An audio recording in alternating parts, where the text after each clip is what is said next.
So has everyone prepared themselves for an Arsenal being the Champions League winners? Incoming Mbappe. Has everyone? No. I just want to know. Has everyone prepared them? Stop the jinx, bro. Stop the jinx. No, Betsy. No, Betsy. I'm actually going to be very angry with you. I'm like Betsy. Let's stop. I'm going to be really pissed off. We've got a tough game on Sunday. I think the thing right now is we have to just emotionally prepare ourselves that it's happening. Guys, it's happening. They're winning the Champions League. It's done. It's a done deal. Bro, focus on Sunday, bro. Focus on Sunday, bro. So, guys, we're going to be talking about the potential world in which Arsenal are Premier League and UCL winners, and how we now have to, especially in the world. So we're going to speak on that, and we're going to also talk about how Neuer may need to go and visit Gianluigi Buffon's geriatric home for the elderly. Did he make the combined 11, by the way? I wasn't even there for that bit. So my name is, I'm the host and I'm presenting the show. So can I finish presenting the show and everything? Oh, Legends Tax. Okay. Money Mace. It was Legends Tax. Okay, it was Legends Tax. Yeah, that was a legacy play. And it's legacy is still legit.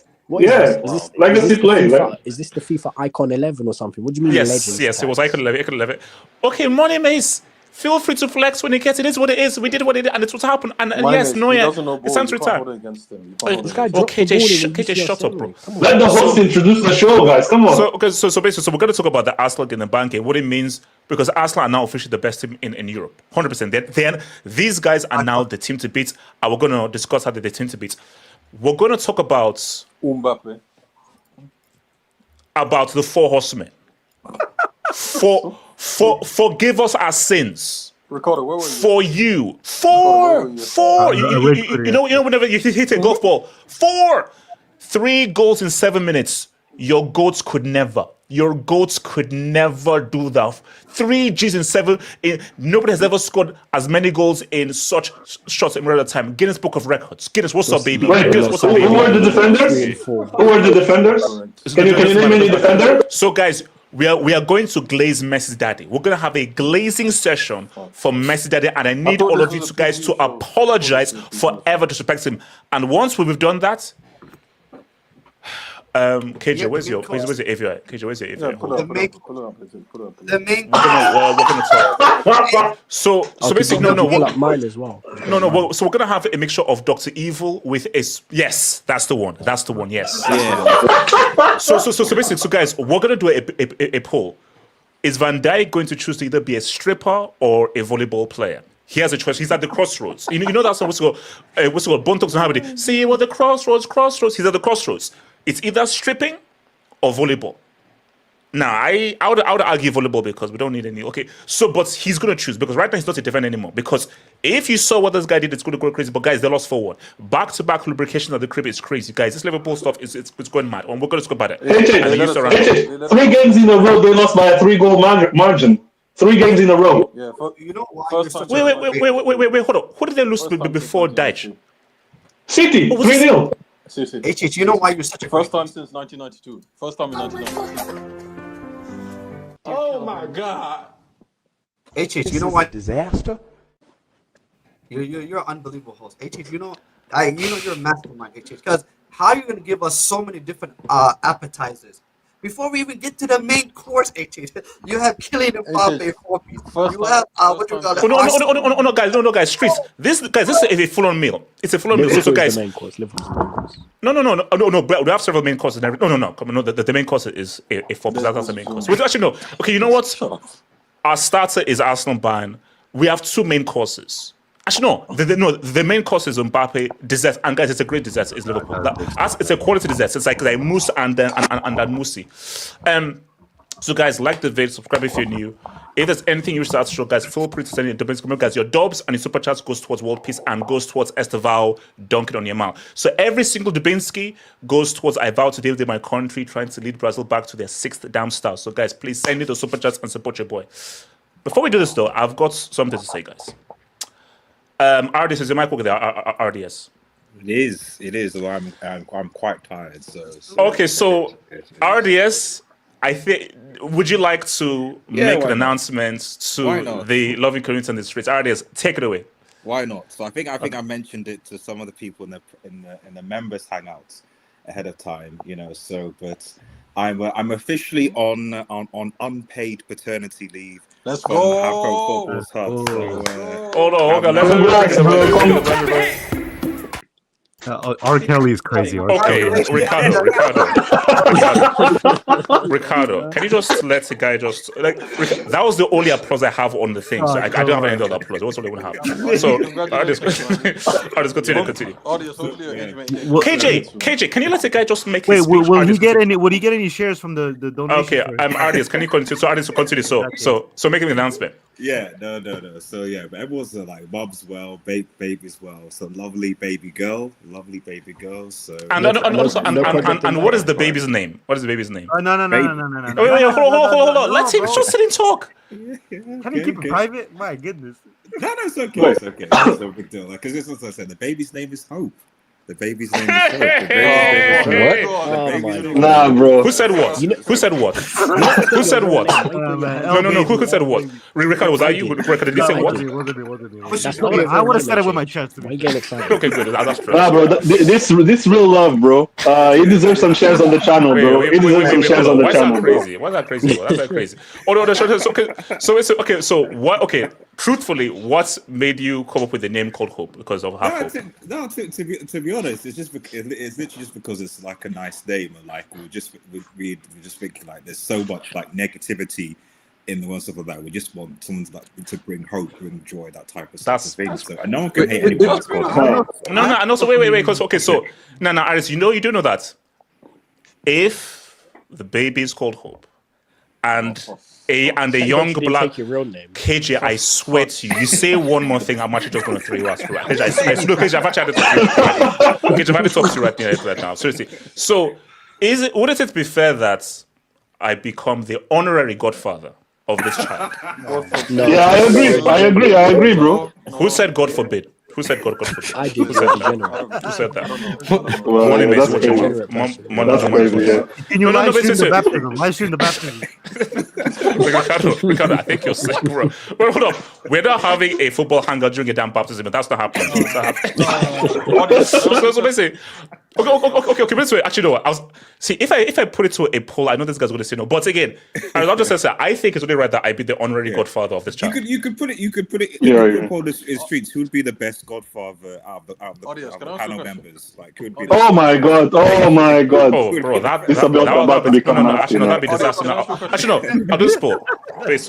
Should HH be Audience, can I ask you a question? Hey, I ain't gonna lie to you. Preno, man. Preno. Wait, AJ, can I ask him a question? Yeah. KJ, ask away. Ask away. Audience, seeing as you're married and you're stable now, does your wife have any friends for your age mate right here? Because this is going Don't a answer. little far. Audience, don't It's answer gone a that little question. far. It's gone a little That's a far. good question. That's a good question. That's a great question. That's a AJ, great you like Asian? No, it's not a good question. That's not a good question. Abdullah is the one that has the friends. He has one of them like AJ's don't like black women. We know this already.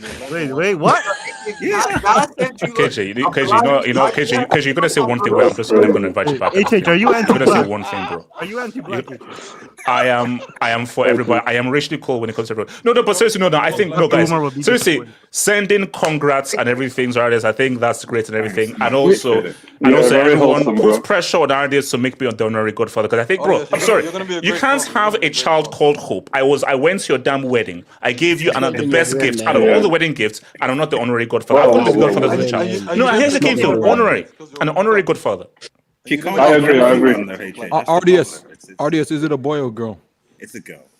And you didn't pick. You went to the wedding. You didn't pick up no bridesmaids because you're clapped. Is that what it is? Nah, he's gonna name his boy hoping that. I'm off. Hey, Did you pull up the shades? Did you pull up? No. Don. Core can't be the godfather. No. Core can't be.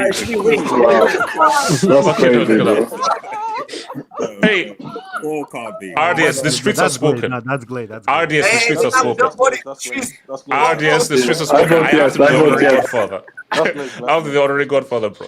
But no. Shout out to Hope. Shout out to Hope, man. Shout out to Hope, man. That's your a time great is news, man. coming soon as well. That's a red card for everybody who voted yes. You need to find a wife. You're not getting any younger, AJ. Whoa.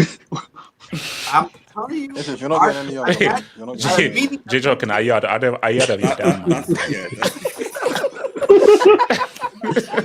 No, and I'm not, because if people vote Core over me, then I'm quitting this whole damn thing, bro. So no. Shout out to me everything. No, shout out to that. Yeah, congrats, bro. All right, so let's get back to some football, man. So, Congratulations, RDS, man. Betsy, KJ, shut the F up. Betsy, the mic with the Betsy. Yeah, I'm here, bro. Betsy, it's over, isn't it? Come on, you must know this is the season. This is the season. This is the season where this team can do something truly special. It's all there. The squad, the tactics, the confidence, the belief, the process, the field. Talk to me. This was the best team so far. This is, guys, remember, so before this game, it was all green for Bayern and one grey. Not a single red. Not a single red. And all green, one grey, not a single red. And you gave them that comprehensive L. Talk to me. Yeah, it's the way you put it in the beginning, actually. Yeah, it would be like full circle, 2 8th place finishes. Like that season that we nearly got top 4, and then Tottenham beat us 3-0, and then we missed out. Then going for the title, and then City beat us the title twice. Yeah, it would gain a Champions League double, and with the EPL, it would be full circle, bro. My manager nearly getting sacked at some points. Bare people calling for him to get sacked. Me saying I need to give him one more chance this season. Let's see. Let's give him the proper squad that he needs, because the attack last season, with all the injuries that we got, it was crazy. Couldn't really do much. So it would be full circle. But at the same time, people are saying, "Oh, we're the best team right now in Europe or in the world." There's no point in being the best team in the world in November. No. You want to be the best team in the world in May. So let's just keep working. Don't you see that consistency, though? Don't you see that consistency? Yeah. This team? No. Talking on the game itself, I think the first half was very even. Bayern are the first team in a long time to come to the Emirates and actually try to play ball. They actually dominated possession in that first half. I was gobsmacked in the first 20 minutes or so. I was gobsmacked. I was like, whoa, this doesn't happen. At least make it even. But they actually dominated this possession wise, even though they weren't doing much with the possession. Our defensive system is just top tier. It's really difficult to break through us and create quality chances against us. Yes. But then we scored set piece. Yeah, had to be like my manager said against Tottenham. It was a bit upset because we scored 4 open play goals, and it was like, no, I want to be the best at everything. So if I don't score a set piece, I'm still upset. Yeah, that's what he said. So yeah, this game we came through with it.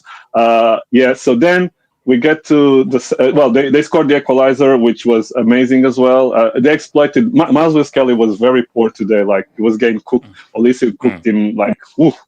And then we got to the second half, and we just went up the gears, and they couldn't keep up. Arteta really wanted to win the game. Like even his subs showed that as well. Even though he subbed off Saka, but then he put Madueke on the right, and Martinelli came to the left, and everything. Yeah, the manager wanted to win it. He won it, and now on to Sunday. Money Mace, talk to me. First of all, I saw a comment in the streets. I do want to send my congratulations to Nicolas Pepe for getting married to Money Mace. Arsenal against Bayern. He got married? Because Money Mace, I told you that OnlyFans. Wait, hold up. Money Mace. First of all, OnlyFans is behind me. We just had an amazing 10-15 minutes where someone has welcomed a child in a beautiful union. Why do you want to solve things with an OnlyFans merchant? Is Tiana Trump a horseman? She's retired and she's a person. I'm just sending my congratulations. All right. So talk to me. You know, where's Casey? Because Casey told me that that Arsenal get humbled and that Arsenal hype is fake. Casey's never on stream whenever he gets humbled. So in whether it is, bro. That's fine. Who really cares about that guy? What about Money Mace? What about Lee Gunner? Is he okay? Because I think Lee Gunner. I think ad revenue is down for Lee Gunner right now. That's all I'm gonna say. I think the ad revenue is down. In terms of today, man, listen, I think first 20-25 minutes they kept a lot of the ball, and if there's one thing I know about Arteta does not like other teams keeping the ball against us. Even if they're not doing anything, he wants to be the one in control of the situation. He wants to be the one dictating where the game's going. And listen, Bayern Munich got top players. Like it's the first time I watched Carl live for like 90 minutes for a 90-minute game. Man, that guy's serious. He'll probably end up sitting on the bench when like Musiala and Diaz come back, but he's still a quality player. And they've got quality players. Yeah. And they've got quality players all over the pitch. But listen, man, that second half, that was incredible, and that's the level I want from my team going forward. Because when we play at this level, we can genuinely do anything. Because that was an incredible. Wait. What do you mean by what do you mean by anything? As in UCL, we can win, the Champions League, the Premier League, and we can win the UCL if we end up playing at this level. Like, AJ, some of the players, like, I'm not gonna lie, AJ, I don't think you understand. You see that Timber guy? I grew up on Bellerin and Liechtensteiner, man. Like, wow. I've been given life with Yuri and Timber, you know, HH. Like, you don't know where that's coming from. You grew up on Ivanovic and Paulo Ferreira, and then you went to Mustafi. Whenever exactly. So you just went from good right backs the entire time. HH, I went from Loren and then this massive drop down to Ibue, and then Ibue to Bellerin. Liechtenstein. Wait, hold on. Is Ibue the guy who was sitting next to the opposing manager and opposing team, listening to their tactics? Yes. Okay. Well, Bellerin had one or two good years. No. Okay, and then when he got model injured and lost his pace, he was a trash defender. Like, honestly, that guy's changed my life. You're in Timber. Rich man's Rodri, man. Rich man's Rodri. No, he's good. Yeah, he's good. Okay. So, which signing do you think has been the best signing so far this season? Rich man's Rodri. I don't even call him by his real name. He's Rich man's Rodri. Why not Eze? I thought Eze would be. No, not Rich man's Rodri. In terms of consistently, come on, because Eze has been in and out of the team and everything, but Rich man's Rodri has been the best signing for Arsenal. But he's legit, and the way he plays with Declan Rice, it's just perfect because he'll do all the ball progression that allows Declan Rice to get forward. Because then once you give Declan Rice someone that will do the ball progression from the centre-backs to the other midfielders, then you end up seeing what you saw today in terms of a midfielder who can get forward, a midfielder who can run all over the pitch, who can just make tackles everywhere. Like, this Declan Rice guy don't stop running. And he's genuinely... He's not the most technical player. He's not got like supreme tech level on 10. But these are the players that are perfect for teams, that help teams win, because You need, for every special player, you need a player like this guy who just does everything that the team needs him to do. So, listen, we're in a really good place right now. And I know HH was getting very confident after yesterday's performance against 10-man Barcelona. He was very, very Oh, talkative. No. No. Money Mace. No. There's no hold on. Hold on. No. Why did you have to add 10 man? We No. beat Barcelona. Why do you have to add 10 man? Yes. Okay, you beat Barcelona, and then I know you and Forward were like mingling in the house together, and you're like, That was we're gonna quite beat cute. Arsenal. That was quite cute, actually. We're gonna beat Arsenal. We got these That was quite guys. cute. We're gonna beat Arsenal. We got these guys. We're gonna beat Arsenal. Best of buds. And then Best of buds. after today's performance, I think Forward left your house a bit early. I think Forward left, and I think Forward's gone back home now, and he's realised, all right, maybe we need to calm down a bit. Maybe Sunday might be a bit tougher than we thought it was going to be. What it is? Relax. Relax, bro. No, because HH, I saw you lot. You lot came. Listen, I actually have the picture, but I can't fit it into my AVI. You guys came in matching drip. Like, Yeah. Money Yeah, Hey, bro, it was kind of like interesting because like, you're watching a movie afterwards too. No, that was Ford's idea because Ford was like, no. Let's actually like start it like this. So it was his idea to start the video like that, man. Bro, it is what it So is. HH, is that like Didi and Meek Mill when they match outfits as well? Whoa. Wait, hold on. Hey, yo, pause. Come on, man. No, but like, that's my point. Those ad libs were great. You lot beat Barcelona, and then you came in matching drip because you like, yeah, we got this. Chelsea are back. Chelsea are this, and then you saw today's game, and I'm pretty sure Forward went back to dressing his normal way, and he calmed down a bit more, and because you guys realized maybe Sunday might be a bit tougher than what we thought it was going to be, and you know what? I'm excited for Sunday. I can't wait for Sunday, and I think Sunday. And listen, Chelsea beat Barcelona, we beat Bayern Munich. Sunday's probably going to be the first time since Klopp, Liverpool, and City Pep that there's actually been a hype Premier League big game. Like, in all honesty, it's the first time in a long time people are actually going to care about a big England game outside of England. Where is it? Is it at Stamford Bridge or is it? Bridge. Yeah, Stamford Bridge. Yeah. Okay, yeah, it's gonna be tricky, I think. But anyway, it's going to be a different. If we don't win that game, the league's over. If we don't win that game, the league's over. No, it's going to be a different game. So let me bring in Ricardo, then then Artis, talk to me. All right, look, 3 things. One, I gotta roast my bum ass club from yesterday. Just quickly. Oh, please. Yeah. No, first of all, Chelsea were far better. I actually want to thank Araujo because I had to watch this game on the road, and his dumb ass decided to get a red card. So I had a dentist appointment to attend to, so I didn't want to watch that trash ass performance after. But I wanted to be here so bad because I needed to roast dumb, and dumber. Fucking Ferran Torres, bro. How do you miss that goal for 5 minutes? That was crazy. No, like in the NBA, they need to investigate that guy, bro. I don't understand how the fuck you missed that shit. And then the own goal. What the fuck is Koundé and Ferran doing? Like, God. No. That's too hilarious, bro. That Koundé own goal was wild, bro. Koundé just decided to put it in net. I just don't get these two guys. He did a Maradona spin into the. People were justifying Ferran's starting over Rashford, in my opinion, or even Rafinha, because he scored like 4 goals in his last 3 games. If you've watched those Ferran goals, the most fucking fugazi finishes ever. But I guess you can look at stats without context. Koundé has been god awful since he signed that new extension. I don't know what the hell's wrong with this guy. He signed the thing, bro. He signed the thing. I just hit him, bro. Yeah, I mean, I respect it though. You ball your life out, get that contract, and then you just start playing like shit. I mean, the game's the game. Yeah. Araujo, well, the guy's retarded, man. He gotta sell him. There's no. Okay. All right. Let's shoot with the Araujo. This is a PG show. I mean, to be fair, there's no other word. What superlative am I gonna give him? That's the only superlative that he's dumb. That's he's dumb. He's dumb.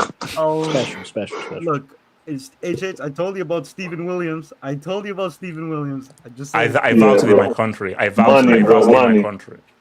Secondly, I actually didn't know this. RDS, congratulations on your baby. That's beautiful news for everybody here. But by all means, do not consider HH as a godparent, please. Wait, hold on. Okay, no. Hold on. No, because first I'm gonna say that. okay, why can't I? And again, the keyword is obviously he's obviously chosen like a family member and everything. Honorary, the keyword honorary. Why can't I be an honorary godfather? No. You just can't. That's just not. You can't choose honorary in God's house, man. That's a little bit crazy. Yeah, I mean, don't listen to him. Back to the game. Just don't send a Chelsea top in the mail. That's at least don't do that. Oh, no, and also no, Ares, this is very key. Let the child choose her club. Don't enforce Boychester on that poor child. Don't. Yeah, it's no, Liverpool. It will be Liverpool. Anyways, back to the topic at hand. I did say probably a month ago or so, like Arsenal, they need to be taken seriously. These are one of the best teams in the world. They can win the Champions League. Now, obviously, was it Betsy who said that we're still in November? Champions League is not about how you start, it's how you finish off in the race, right? The PSG are a great example of that. They didn't make top 8 last year. They had to play qualifiers. They really kicked off from January onwards, and then they just flew to the end of the season, and they won the damn thing. Arsenal, who's to say that they can't win it? At the end of the day, I've always believed that defenses always win you titles. And today was actually a good example of defense versus offense because Bayern Munich, I believe, statistically have the best attack in Europe. Yes. And Arsenal obviously have the best defense. And this is a case where defense won. And I think if they finish first or in the top 8, they're going to get, which RDS mentioned, they're going to get second leg at home, which could be big unless they don't get blown out in the first game. But Arsenal are good, man. Their defensive structure is there. There's a lot of faith. And I think this Arsenal thing is actually a good reminder that if you stick with your manager long enough, now obviously this doesn't work all the time. If you stick with your manager long enough, you will see results at the end. Do I think Arsenal play a beautiful brand of football? No. I don't think Arsenal fans really care, though, because they haven't won something in so long. They'll take anything at this point. 2004 to be exact. Yeah.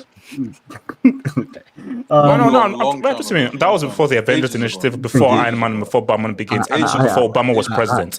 If the linesman knew how to use his flag, would have used it. No, HH, before you won the title in 04, in 05, did you count what happened between 1950 and no, Betsy, what came before that title, bro? Betsy, we've won the UCL to us. We're still waiting for you to return. I need to check. Did James Bond come before your title in 1950? Betsy, don't take the risk. 74 charges. Sorry, illegal payments of Eto and William.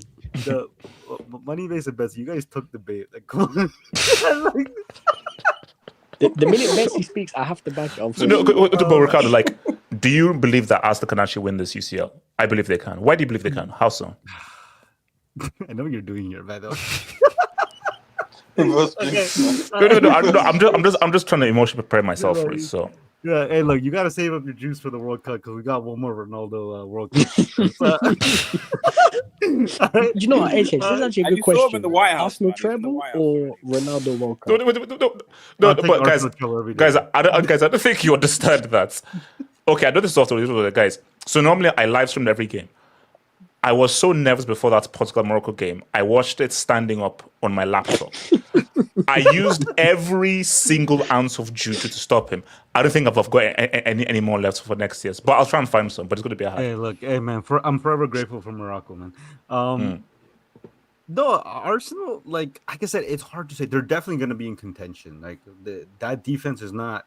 They're not. It's not like a great. They're on a great form. This is like a system they have built over time, right? And obviously with Gabriel out, any player you really put in that defensive system, it just works. So, it's clearly a structural thing that. Also, sorry to adjust judges, but that the Eze signing as well, I think has been it's been a very, very good signing.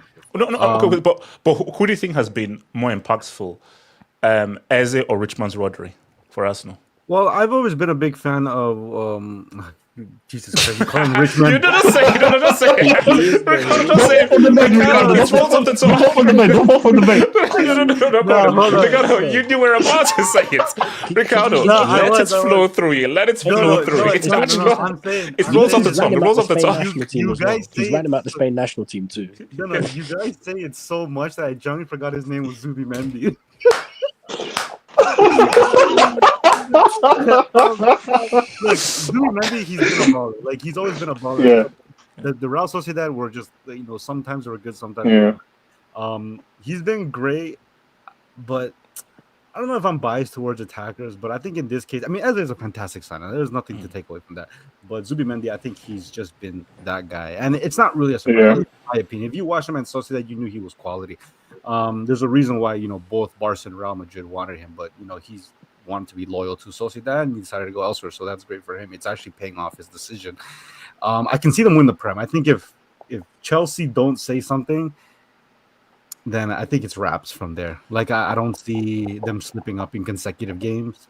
So look, Ricardo. Here's the thing, Ricardo. You're not gonna. I know. See, Ricardo. I know what you're trying to do. So, Ricardo, I've gotten smart right now. So this no, Ricardo. This is why you thought you were gonna go. Champions. You set me up. So, Ricardo, what was I gonna say? I'm gonna now go crazy about Chelsea baskets won every on Sunday. But Ricardo, too much is riding on Sunday. So, Ricardo, I'm not gonna fall for your trick. I'm gonna be silent. I'm gonna say nothing. So no, Ricardo, no. Ricardo, no, I'm sorry. You're not going to put me in that trap, Ricardo. I'm humble right now. I'm saying nothing. No, Sunday will happen. I'm just saying. It's like, okay, obviously it's not mathematically over, but if Arsenal go in the half renovated Camp Nou size stadium, and they lose, I mean, if Arsenal win, then we can't win. We can't win. I don't know how. Not even just Chelsea. I don't know how Man City even get back in the title race. Yeah, I think they'll win the Prem though. But the Champions League, I want to see maybe around March how they're looking. If it's still sustainable, then you really got to take them serious. But I mean, there's also matchups, so who knows? No, but because I'm basically put it this way, I believe Arsenal can pretty much beat any team. I think PSG at full strength is going to be another tricky one. Because seeing what he was what? To be fair, you can say that about any team. At least the top teams are performing. On any day, anything can happen. It's just that your mic. Wait, can you hear me? Yeah. It's just that things like 3 to 4 months from now, things can change. There can be more injuries. There can be players out of forms. Like, for example, Bayern Munich, they didn't play with Diaz today because obviously the suspension. And Musiala as well. Their end streak ended today, but they've gone to that win streak without Musiala and Alphonso Davies. So this team could be even better for all we know. Bro, what are you even talking about, Ricardo? They have hella players injured. They have King Havertz. They have. You're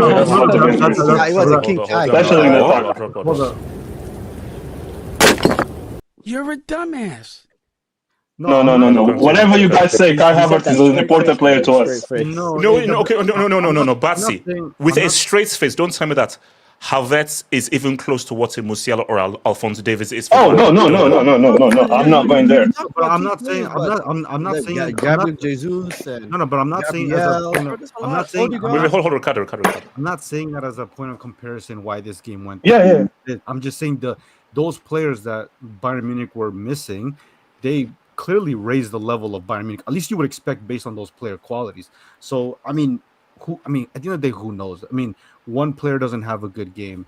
This player, maybe Neuer decides to go God mode as he usually does, but Neuer's Neuer. Some days he's gonna make bad decisions. He's a confident guy, but sometimes he gets a little too confident. Today we saw the result of that. No, but he made a great save from Rice though. That save was insane. So and also let's not. Okay, they have injuries. We have injuries too. We were playing with Merino as a striker, so we couldn't even play with the recognized striker as well. So that also changes the dynamic of what we can do going forward as well. Betsy, I will say this though, and listen, people might not like it.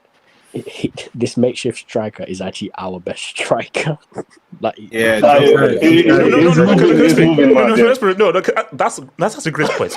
Would you rather Merino or Havertz or Jesus? I think Merino is better. No, I don't know. Play the 10th if you want. Mikel Merino, as much as I watched about Gyökeres? I've watched Mikel Merino in La Liga for God knows how long.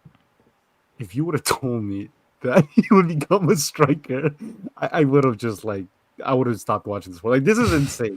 There's no way he can become a striker. No. I'm being honest. If Arsenal win this UCL with Merino as striker, You gotta induct Europe. You gotta induct the continent. Bro, Man. we Yeah. won the Champions League. I'll just induct the damn spots, bro. We won the Champions League. That's crazy though. Actually, like think about it, like they spent like so much money on But I thought young players. Chelsea's Only striker for Marina to turn out to be the striker they always needed. That's crazy. Okay, wait. So Ardis, real quick. So Arsenal UCL champions. Is it like? Is it done? Is it finished? Like the best team in the world? I wasn't able to watch the game for obvious reasons. So, but Wait, bro. You can just hold your child, put your child on the lap, and just watch it with you. That's who you want to be the godfather, by the way. I was joking. Hold up, I was joking. No, you weren't. Obviously did the right thing. Ardis, don't hold that against my godfathership, bro. I was doing it for content. Shut up. I think it was expressions that once said they would miss his son's birth if it meant going to the UCL final for Tottenham. Have you seen what expressions looks like? Have you seen what it looks like? Come on. Ardis. Can you bring up Jason? Tell him that to his face. He's gonna cook you, bro. Oh yeah.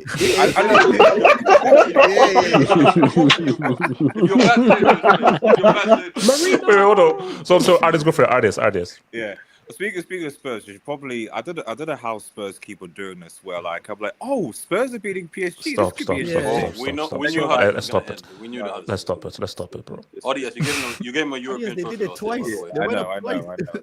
That's Amram. Oh, I'm officially Amram out, by the way. It's just I'm Amram out now. So like, yeah, he's done. This is back free merchant. It's like you lost with that. So it's just bad. So I'm just like Liverpool fans are waiting for the communications from slots, so then I'm waiting for Amram as well. So, but yeah, putting that to one side.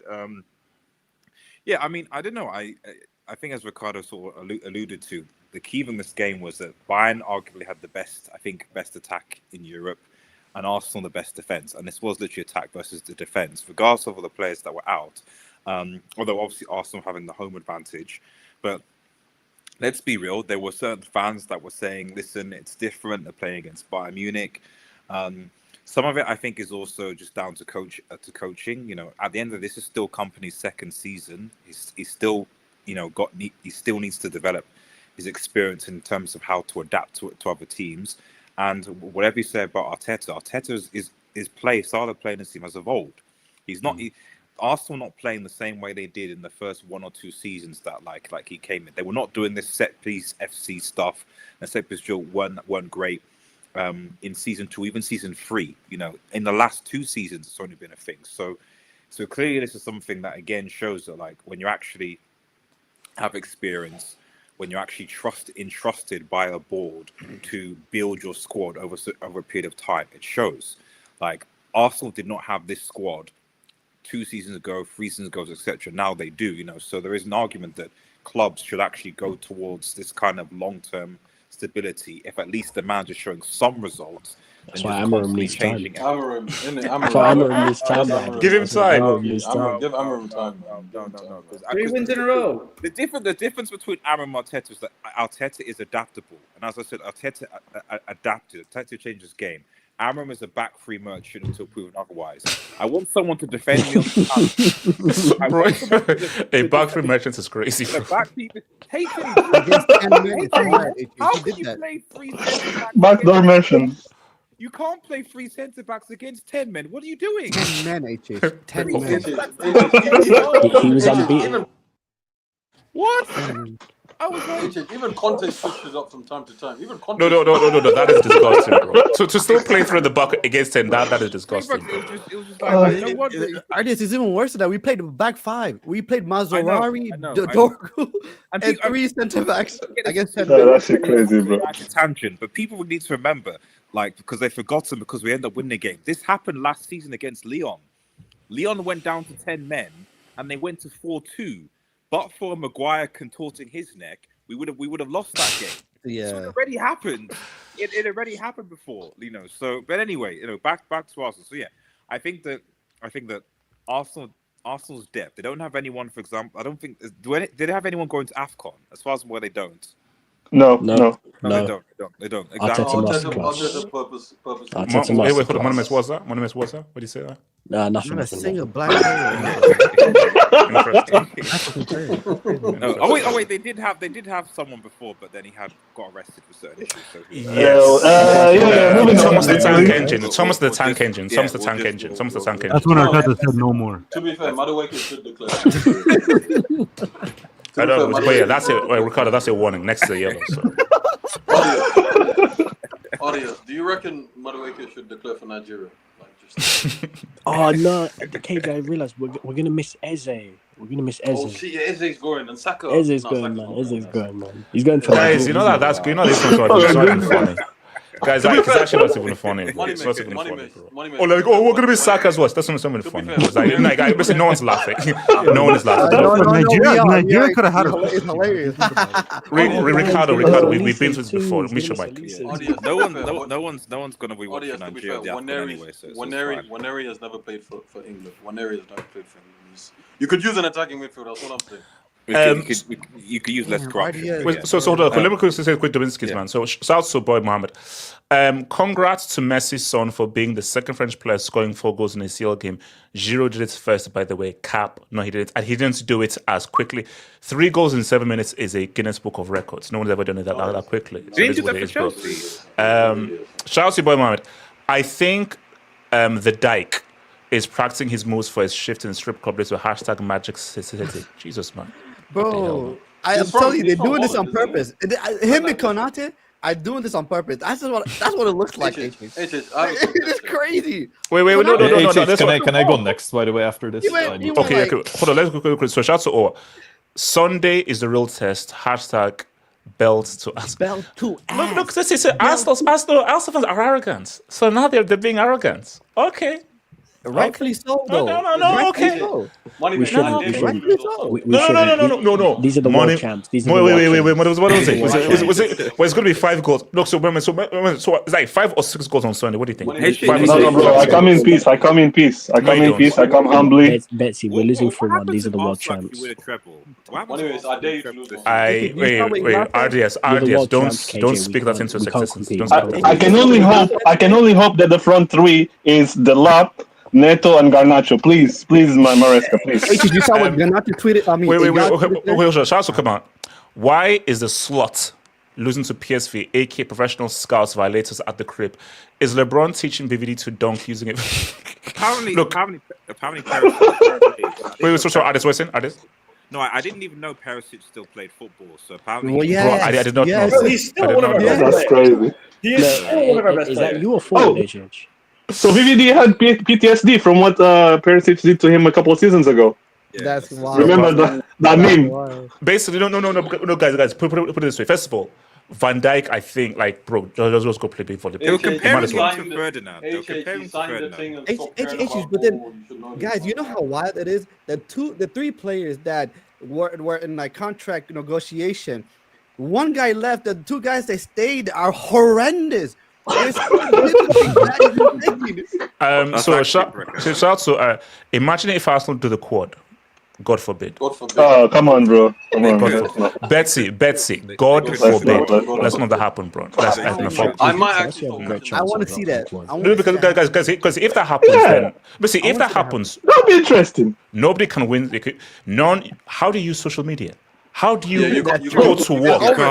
How do you have breakfast? How do you go to the local pub? How do you live? How do you live in life? Let's do the quad and consider it a social experiment. So wait, hold on. This is for you. From Wingarella. Why can't I be the godfather? Artists, pick me, bro. That's a great candidate. It's no. It's one thing questioning me.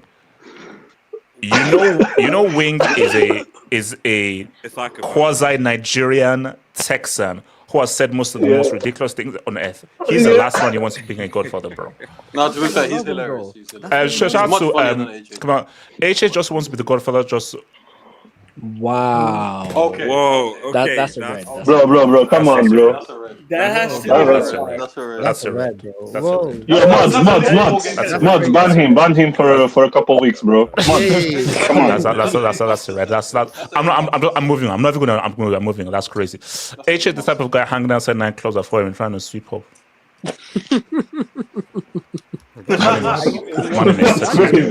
Money miss, excuse me. I don't know how this is now an attack on me, bro. Shout out to David T. You do look like that type of guy. No, I do not. You reckon Pepper's new girlfriend taught Donald Trump how? Look. Matrimony. No. But I saw a video saying that apparently she's learning how to cook. That she's to cook for the first time. She quit for Pepper. Money miss. AJ also do tricks on Mbappe after today's performance. All right. Randy Waldrum said NFF embedded 960,000 from the women's team in 2023. Money was gone before they got plane tickets to us. Why did they put that in Wait. bracket? One second. Did you mean embezzled? Because it's embedded. Did you mean embezzled? Embezzled. Okay, I'm just saying. That's crazy. AJ didn't know that either, by the way, Betsy. He didn't know that. Hold on. You know what, Can we though? address the fact that $1 million is 1.3 billion naira? Money Mace, we know Tinubu. weak. I don't know. You need to make a political channel, bro. No, because see, artists, I'll be with you. Artists, my dream is is for my goddaughter to have ties with Nigeria somehow, some way. Artists, I'll be real with you, bro. It'll be tough. It's gonna be. Well, I mean, but I still want my goddaughter to at least see how Pandidam is made. To at least see how starch has been, and at least just feel the soul out at least. But she's getting that. She's getting that. But you remember our conversation, our questions that we had after the Nigeria game. Yes. So yeah, those. It's tough. It's tough. Shout out to Ace Donna. Declan Rice deniers, free yourselves. Is Jollof the best in its position in the world? No, it's not. No, it's not. That's just not. No, but I love Kai's baby. He's good. So Monimus, you admit that Kai's baby over Jollof. Well, it's a shame neither of them are Nigerian. That's what I'm going to They say. play different roles, but for what Declan Rice does, there's no one better than him. Caicedo might be genetically. But the fact that Caicedo plays for Ecuador is crazy to me. Shout out to Chain Snatching, Madueke over Neto and garnished vegetable. No. I saw what he did. Actually, no. Let me not, because if I say something, I don't want it to go back and haunt me on Sunday. So I'll just say. Don't be like. No. Betsy, Sunday is too important. I can't. Sunday's too important. I'll say nothing. And also, I'm fighting so hard just to say nothing about fighting. Yeah, I can tell. Sure. So, Vichy, HH, if Rachel, that's not how you spell Rachel's name, by the way, ain't putting out that great content, I had VVD and Connected pushing their OnlyFans. It's crazy. You will burn in hell when I'm through with you. I will not be watching any other I have a serious question. Is there a player who's tanked their value more during the free agent season than Konate has done this season? This is it's crazy. Wait, hold on. That's for the Liverpool section. We'll get it. So anybody, before we glaze message Can I daddy. go on Arsenal really quickly? Okay, disputed, and then disputed. Talk to me. First of all, unfortunately, I will have to leave after this segment. Busy, life gets busy. Can you address Liverpool before you go? Just address Liverpool. No. If you're leaving early, you can give us at least 1 minute on getting into. I'm not. By the way, I'm not leaving early. I'm not KC. That fucking guy, always hiding. I'm not like that. Anyway, Arsenal people, we have to remember, right? But they're obviously going to win the Prem easily. It's a wrap. They'll beat down Chelsea in Stamford Bridge in front of about 4,000 people or however many people. So just relax. It's a half renovated Camp Nou. No, Ricardo. The funny thing is, it's not even half. It's actually roughly a third the size. But yeah. But it's 40K, by the way. Guys, did you guys know that I think it's the Bengali cricket team has like twice the size the stadium of Chelsea? But anyway, that's beside the point. Okay, all right. So no, on the Twitter, can you just get to Arsenal? We have to remember though, like for the Champions League, cricket team has. It's like the Champions. It's very rare that the KJ, team. shut up, man. Wait, sorry, I wanted to go for It's very rare that the team that actually looks the best by far in the world in November. It reminds me of like 2015 MSN, like even last year Liverpool. You look at I'm trying to think, like Bayern in 2020 did not look that good early on in the season. Same with PSG last year. They just people are jumping to conclusions too quickly based on November form, far too quickly. Like you can't just say like Arsenal's going to win the Champions League. And if I had to put money on it, I would say no. I think Chelsea could beat Arsenal in the UCL. I would put money on Chelsea over Arsenal in the UCL. Genuinely. I need you just be saying stuff. And I'm not saying that We'll cross that bridge when you get there. Like Arsenal's going to be this team. Arsenal's going to be like it's going to be like 2004, where they are the best team in the world, but for whatever reason they just don't win the UCL, just like in 2004. That would be my guess for this. But yeah, we'll get there. We'll get there. This team is just so complete. That's the scary part. Is how they can beat you in any way. They can beat you in the way you want to play. They can beat you in the way like they want to play. It's the squad. It's their squad. They have just one of the best squads out there. It's the bench and the guys they can bring in. Only cost the 900 million, but yeah, they got there eventually. Yeah. How much did you spend on this, KJ? I'm not going to say. Can we do accounting? Betsy, you know what's... No, can we do accounting right now? KJ, just mute him. Mudryk is more expensive than most of our attackers. Hold on, real quickly. I just want to say that, listen, this hangout, it's got Liverpool fans, it's got Man United fans, it's got Chelsea fans. I don't think we can really talk about money spending. I'll be so real. That's the last thing I'll say. Also, congrats, RDS. Wait, so Yasser, talk on Arsenal Bayern. Yeah, can I go after Yasser? Yes. So, you know, like I think Undisputed did say something that I 100% agree with. Can we get a pre-break? This team is actually scary because they can. Blame Ricardo. He bullied me into doing that. Continue. Okay. Dictator getting bullied, Makes sense. That's crazy. Things change. I'll be a dictator tomorrow. Well, whatever happened to Pan-Africanism, bro? We're both black here. Wait, hold on. Wait, Yasser, Pan, what? I have a list. This is a disaster. I guess I was right. Bro. You know this, bro. Mystic Ricardo. You do too. Bro, Ricardo, you're a savant, but you literally predicted the future. Like literally, about 30 seconds after you did a pre-break, the guy produced an actual break. So Ricardo, you're the goat. Ricardo. Wait, time out. Hold up. HH, you know I have like a speech impediment, and you have that too. So why are you trying to hate on us? Everybody in this town got a struggle together. I thought we in this struggle together, HH. Man, come on, man. HH got to start. HH got to start. Crazy, man. Anyways, so I do this Arsenal team is insane. Like one thing I do think that people are underestimating is like they are very physical. HH, they bully teams. Like I mean, obviously with the corners and everything, but other than that, the H is like the way they press teams to win the ball back. Like I saw that they were bullying Bayern, and they do this like every game. They just tossing people around. HH. Sorry. Before you go and everything, so guys, I don't normally, but remember, I always sometimes when I see something in the street that just pisses me off, I'll always say what's up. So shout out to JS. That's a yellow. That's a yellow.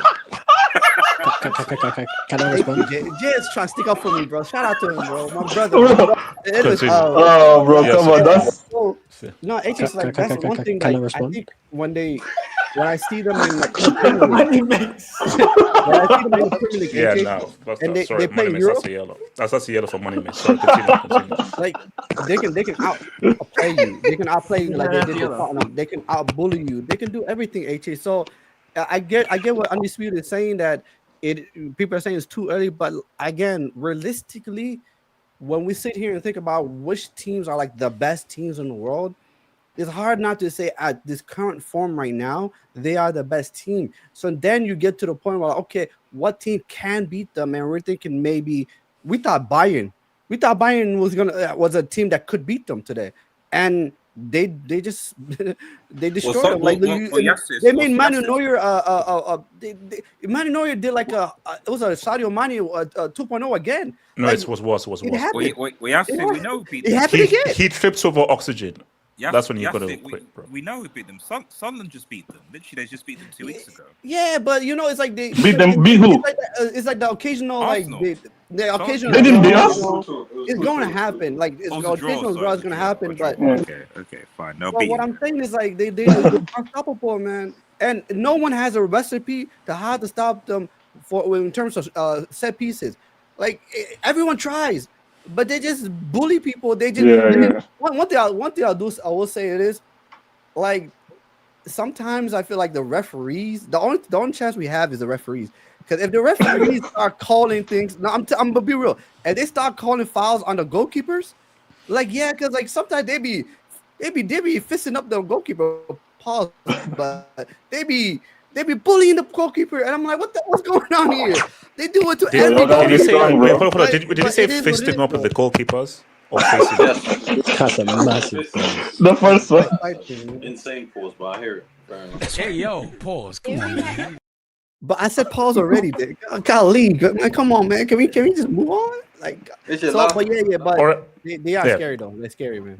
So anyone else announce it before we glaze Messi Daddy? Yeah, Cage. I just need to say two things before. No, sorry. What's called? Quick match. Go for it. Go for it. Shout out to the panel. Shout out to the streets. Keep doing your thing.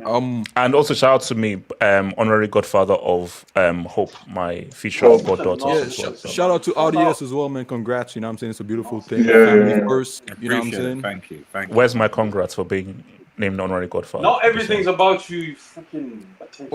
OF is a ram, you know what I'm saying? So don't indulge kids. Mashallah. So, all right. Yeah, I don't even know where to start because I have some very key talking points. I'll make it short. So one, let's go straight to Neuer. So sad man. I know he's German to the core. Hold on, where are you going with this? Yeah. Let me just load up a brick just in case. Go for it. No, because that could go many different ways, and I hope you're not going towards. Hold on, let me read the future. I hope Dolph is not involved in this. I hope Dolph is not running, but continue. Yeah, 9:45. So,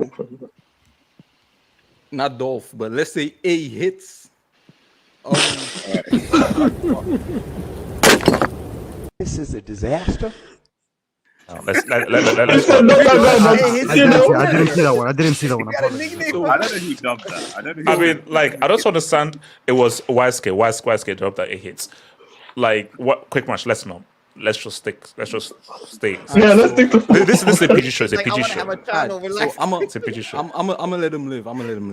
Because he did crazy things before in his career. Yada yada. Goalkeeper. Anyways, so quick touch on pause. Kane was trash. As usual. Big game loser. It is what it is.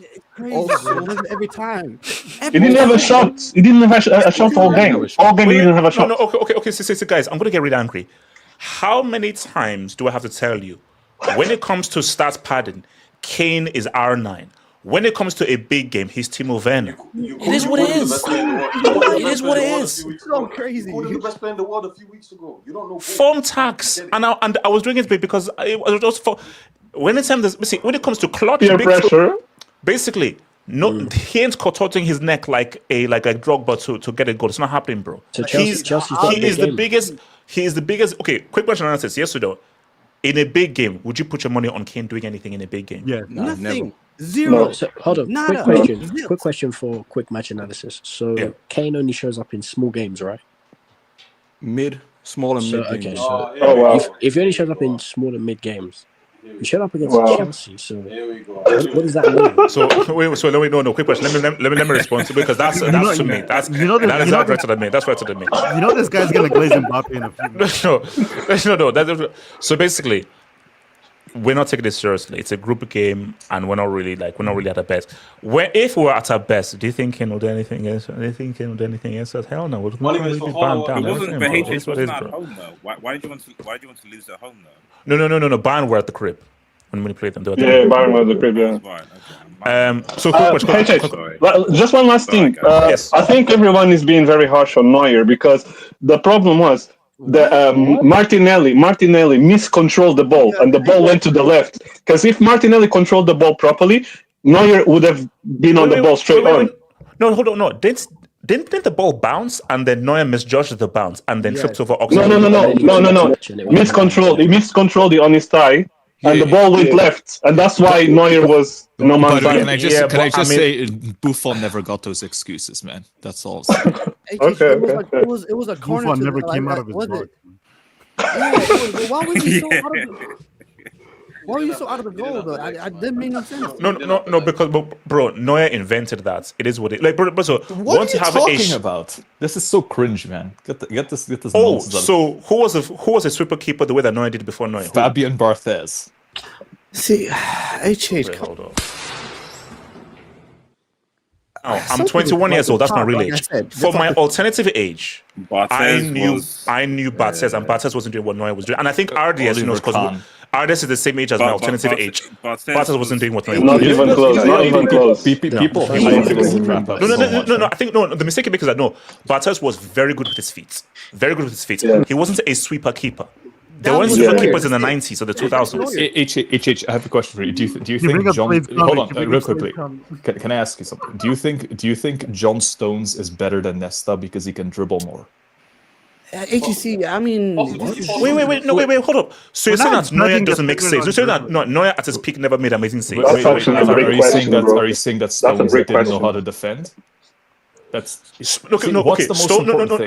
hold up. Stones' defending was not to the quality of Neuer's shot stopping. That's the point. No, you guys that hype up people over things that isn't even their job. It's like hyping up Firmino because he defends. Wait. On the Twitter again, I'll come to a quick bunch analysis.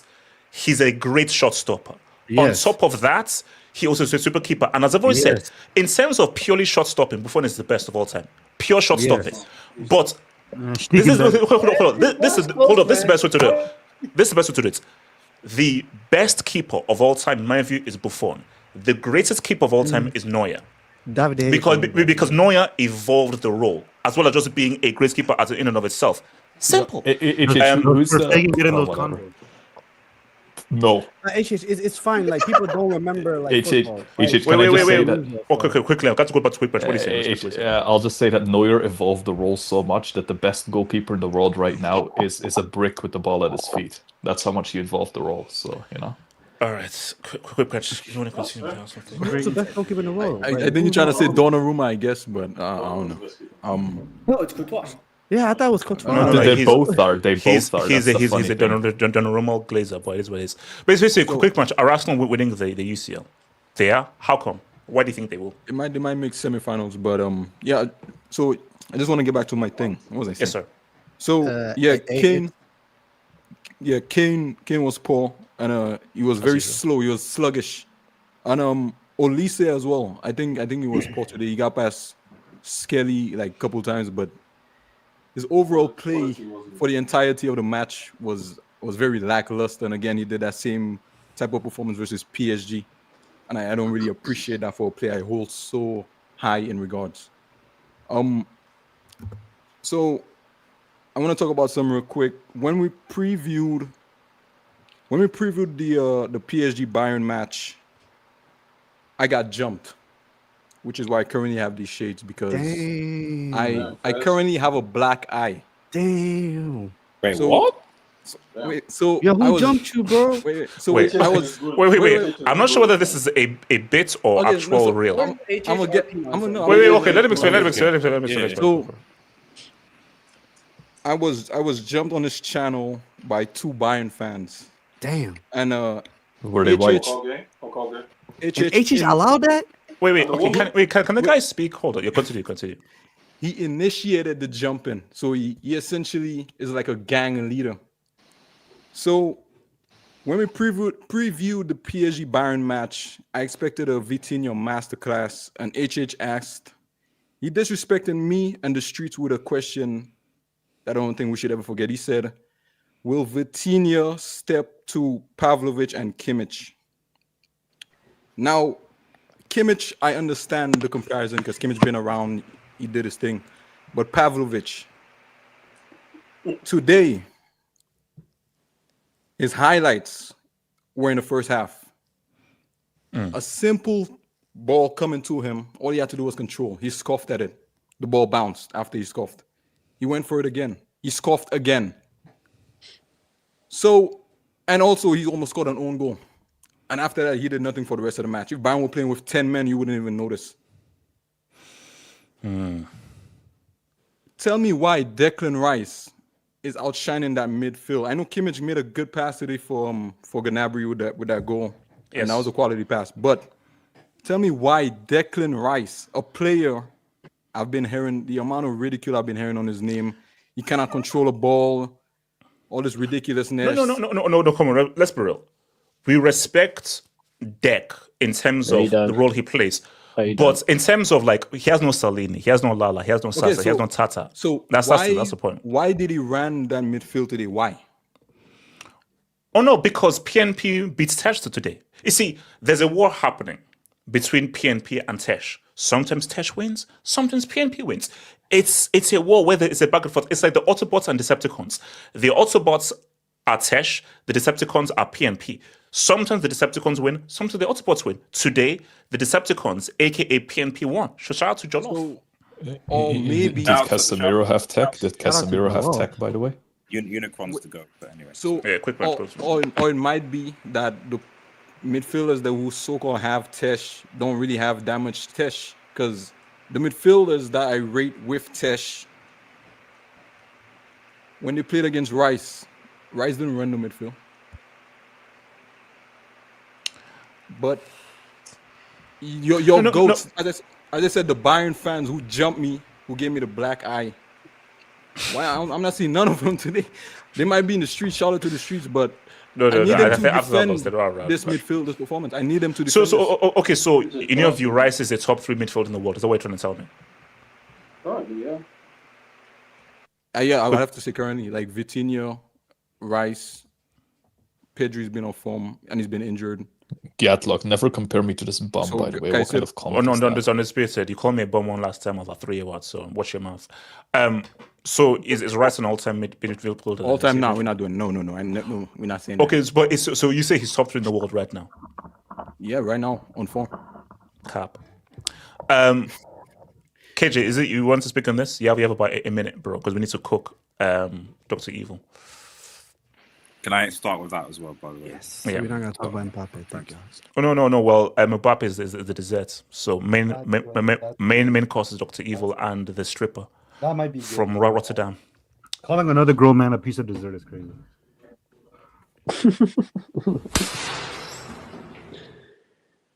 Shout out to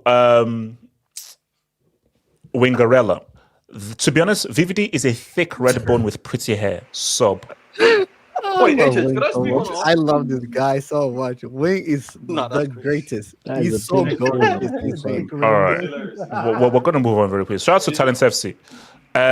The Premier League is soft head in terms of intensity of the Bundesliga and La Liga. Laugh out loud. They are so weak. Maybe they can play with Barca feminine. Okay, that's crazy. We don't need to go there, bro. All right. I shout about, and those guys are really good. I shout to the Barca feminine. Shout to Silva, Clarissa, Maria, Sarah, the team will beat in the ECL final, yeah. And Sonia, bro. Sonia is a quality left winger. Sonia is a Daphne is quality as a DM. In terms of women, we've got more European heritage than you guys. Is a crazy number 10. Maria is a crazy number 10. So shout out to the Barca fan. Yeah, we've got 2 UCLs in terms of women. Just saying. How much do the men's got? No. The super chat mentioned women, so I was shouting it out, bro. I hope you're not. Ricardo, we beat you in the final. So you show up as well. Wait, which final? In 06? I remember 06 final. No, I'm talking this year. Wait, hold on. Okay, so shout out to Complicated 1050. Salah carry job lasts SZN, while Zad, the guy who bowled in the 2018 World Cup, was arguably the best player at that 2018 World Cup next to Modric, needed KFC. Can we not fat shame? Fat shaming is now an illegal. But it's like at least Zad has a Wait. Fat Zad and KFC. By the way, guys, KFC is his poison. Yeah, literally. Shout out to Docodinho. Did Quick Match say, let a hit live? Quick Match, is this what you said? That's crazy. All right, thank you.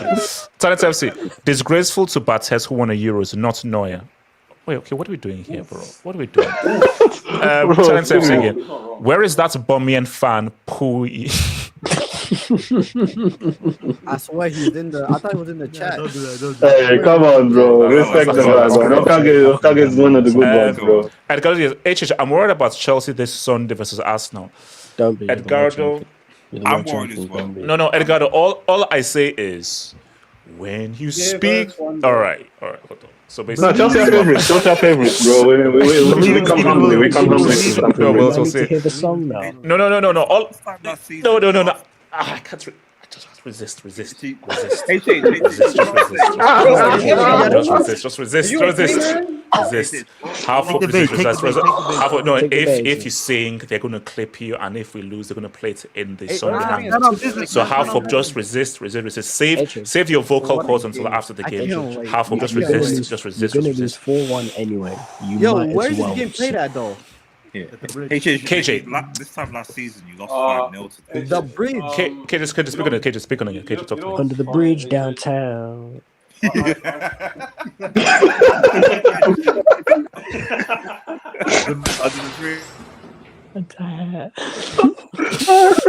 I signed my life away. Yo, you should go to the game, bro. Since you live near there, you know. What's it called? With the toothbrush. KJ. AJ, look. You know what's funny? I feel like we're actually not paying attention to how these goals were scored today. The first Arsenal goal was a set piece. It's what they do. I respect it. KJ, are you on the roof of your house or are you under a? Because you sound like you're not on this planet. Microphone's across the room, man. KJ. Is it better now? Okay, no, hold on. No, I'm asking. No, KJ, it is better. KJ, please tell me that you were in the living room and your microphone was on the roof of your house. Please tell me what was happening, bro. Oh no! So I lost my wireless earphones, and I'm basically just talking with my earphones away from the phone. That's why it was sounding the way it was. Okay. It sounded like you were driving, bro. You were driving with your window open. Look, the thing is, right? Okay, go for it. If you actually look at the way the goals were scored today, right? Set Piece FC did what they do, right? Bayern's goal was from sneaking in behind Arsenal's getting in behind Arsenal's fullbacks, which is quite hard to do because they don't leave a lot of space, right? The key moment of that game was that Pavlovich chance where he didn't look up, bro. I hate it when footballers get in the box and they don't look up. If he looks up to his left. No, that was Stanisic, I think. No, Stanisic. Bro. That's filthy lies said that. Oh, I didn't see you. What are you talking about, bro?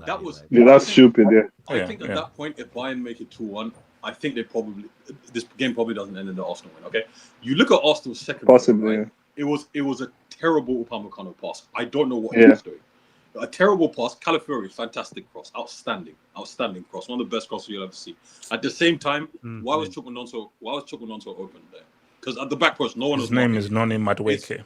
You know what his name is? Stop it. Nonzino, bro. Nonzino. No, He's also going AFCON. Go on Wikipedia. His government is Chukwunonso. Mad in the mood. Right? His government is Chukwunonso. So ages, right? That's very bad defending. Upamecano, for all the glazing that you guys have been doing of him on this channel over the last few months, that pass is not acceptable, and it was so unforced. He could have kicked the ball out and done anything else. Right, and then the third KJ, right? key point. HH has never watched any of the 16 games. So I know he doesn't. I know he doesn't watch any other. All right, keep going. No, okay, Ricardo, he's locking up Bochum strikers. Recorder. So that happens, right? And then their last goal, like Neuer, like what are we doing there? Like two of Bayern's goals were very avoidable today. Like they're very avoidable, and I think that.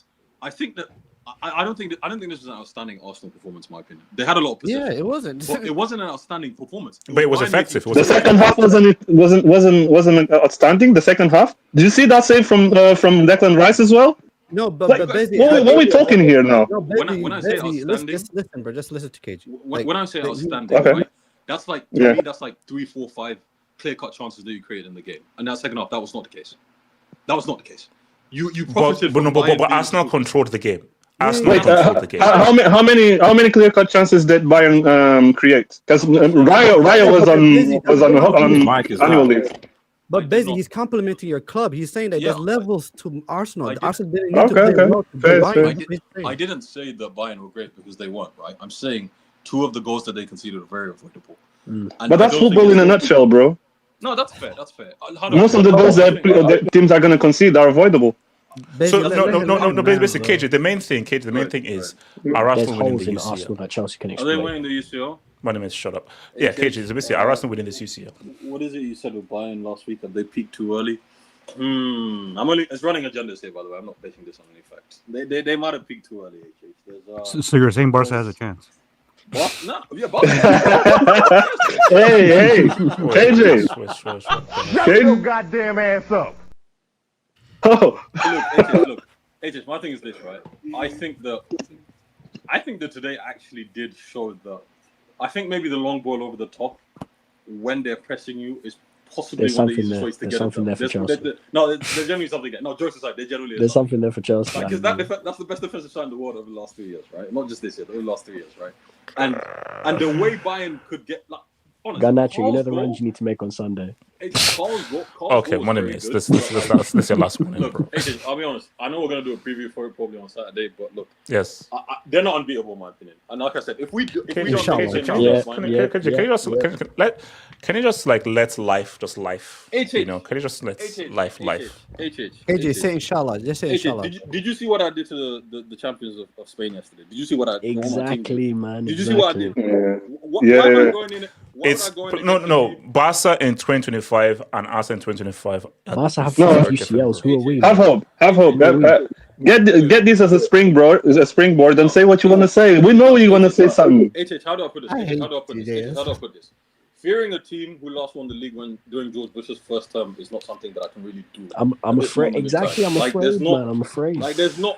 Look, HH, they're looking very good. That's fair. But we've seen them look very good and end up with fuck all at the end of the season. So let's relax, okay? All right. Okay. So what's it called? Relax too.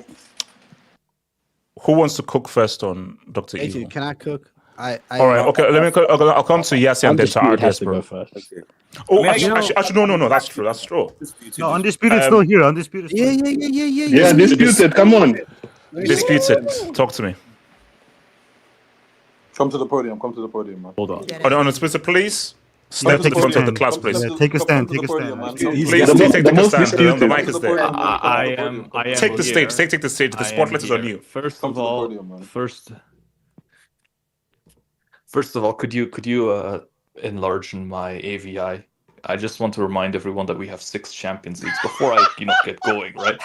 Someone throw a yeah, brick. yeah. He's like, Yeah, oh, brother. Disputed. Sorry, but that one doesn't hit anymore because HH has used it too much.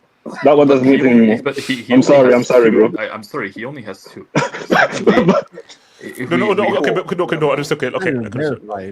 Okay, where are you right now? Okay. With regards to Dr. Evil, where are you right now? Like mentally, because I have several questions. So basically, answer these questions real quick. So first question is, where are you with Slot, aka Amos Slot, aka Dr. Evil? Where are you? He needs to go. It's over. As of now. Now. I got earlier I got clickbaited on Twitter. It was this India Galia guy who said that Slot got sacked, but unfortunately he didn't. So it doesn't matter. This guy needs to go now. He needs to go right now tonight. He should have gone last week. Okay. Wait, hold on. Okay, so beyond that, Van Dijk, should he continue playing as a football player? Should he take up stripping, or should he become a volleyball player? I think it sounds outrageous. It would have sounded outrageous last season. We had to get rid of both Van Dijk and Salah. The reason it didn't happen was because Trent was also going. These football fans are too emotionally attached to footballers. They can't think rationally. They don't understand anything, right? They would have we had to get rid of Salah at the end of last season. It was perfect. He was falling off at the end. He was 32. He had a fantastic first half of the season. Same with Van Dijk. You have to get rid of him. I think Van Dijk got him. Oh, sorry. FSG got him. Yeah. So you're back. You're back. Yes, I am back. And I would say that I think because Trent, the funny thing is, even Trent, we probably got rid of him at the right time. That's the funny thing. That's what people don't realize. This guy has like 10 years of leg mileage on him. He's completely finished, especially under Klopp's system. And speaking of Klopp, realistically, we need to get listen, HH, I work 8 to 4. I'm an honest, hardworking man. I get 4 weeks worth of holiday every year, and that's enough for me to recharge. This guy has been jobless for 18 months now, Jurgen Klopp. Damn. He's been traveling over the world. He's been like taking pictures of himself in Egypt with the pyramids, sending them to Salah, no doubt about that. It's time to come back. It's time to come back. He's not that old. He needs to give it to him to the end of the season. It's genuinely Actually, let's just say, what are the chances you'd give of Slot being sacked and Klopp coming in to replace him this season? Do you remember 2017-18 Bayern Munich when I think Carlo got sacked because he was awful, and then Jupp came back? And the funny thing is, they should have been in that Champions League final. They crushed Madrid in across 2 legs. Yeah, it's the one time they absolutely cooked us. Yes. Yeah, and it's something similar needs to happen. Listen, I'm telling you guys right now, give Klopp Ekitike, give him Isak, give him these players, give him Wirtz, give him these players. Genuinely, I want to see something. Wirtz is very similar profile-wise to Coutinho, by the way. Klopp would this team under Klopp would be frightening. The profiles that they have, everything. I just know. But I said this before. Klopp's last season, the difference between Klopp's last season and Slot's first season is 2 points. That's it. The only difference is that Arsenal and City fell off last year. That's the only difference. The difference between them otherwise is 2 points. So Slot last season took over Klopp's Liverpool. He didn't have Salah go to AFCON. He didn't have to deal with a bunch of injuries as a result, and he won the league title as he should have. When you really see the test of a manager is when you refresh a team completely, and it's like, okay, the blueprint, Klopp's blueprint is gone. Go figure something out yourself. And this guy literally said in the media, he outright said, I don't know what to do. He literally said, I don't understand. This is what Slot said. Yes, Slot said after we lost 3-0 at the weekend, he's like, I don't know what we should do. That's a problem. That's embarrassing. That's a problem. I don't know why we're losing. We have good players. I don't know why we're losing. Like, how is this? So this is interesting though. So you don't think the players should take any blame? That most of the blame is all Slot. Some of these players are washed. Like Frimpong is not really a right back. Kirkis isn't what we hoped. So obviously the fullbacks aren't that good. I think the thing is, I've seen what Klopp can do with players like Connor Bradley and Endo and like even a washed Robertson. Like, so I'm not. And Henderson. Like honestly, even a washed Milner. Like that shouldn't be an excuse. Like, okay, I get it. Like this.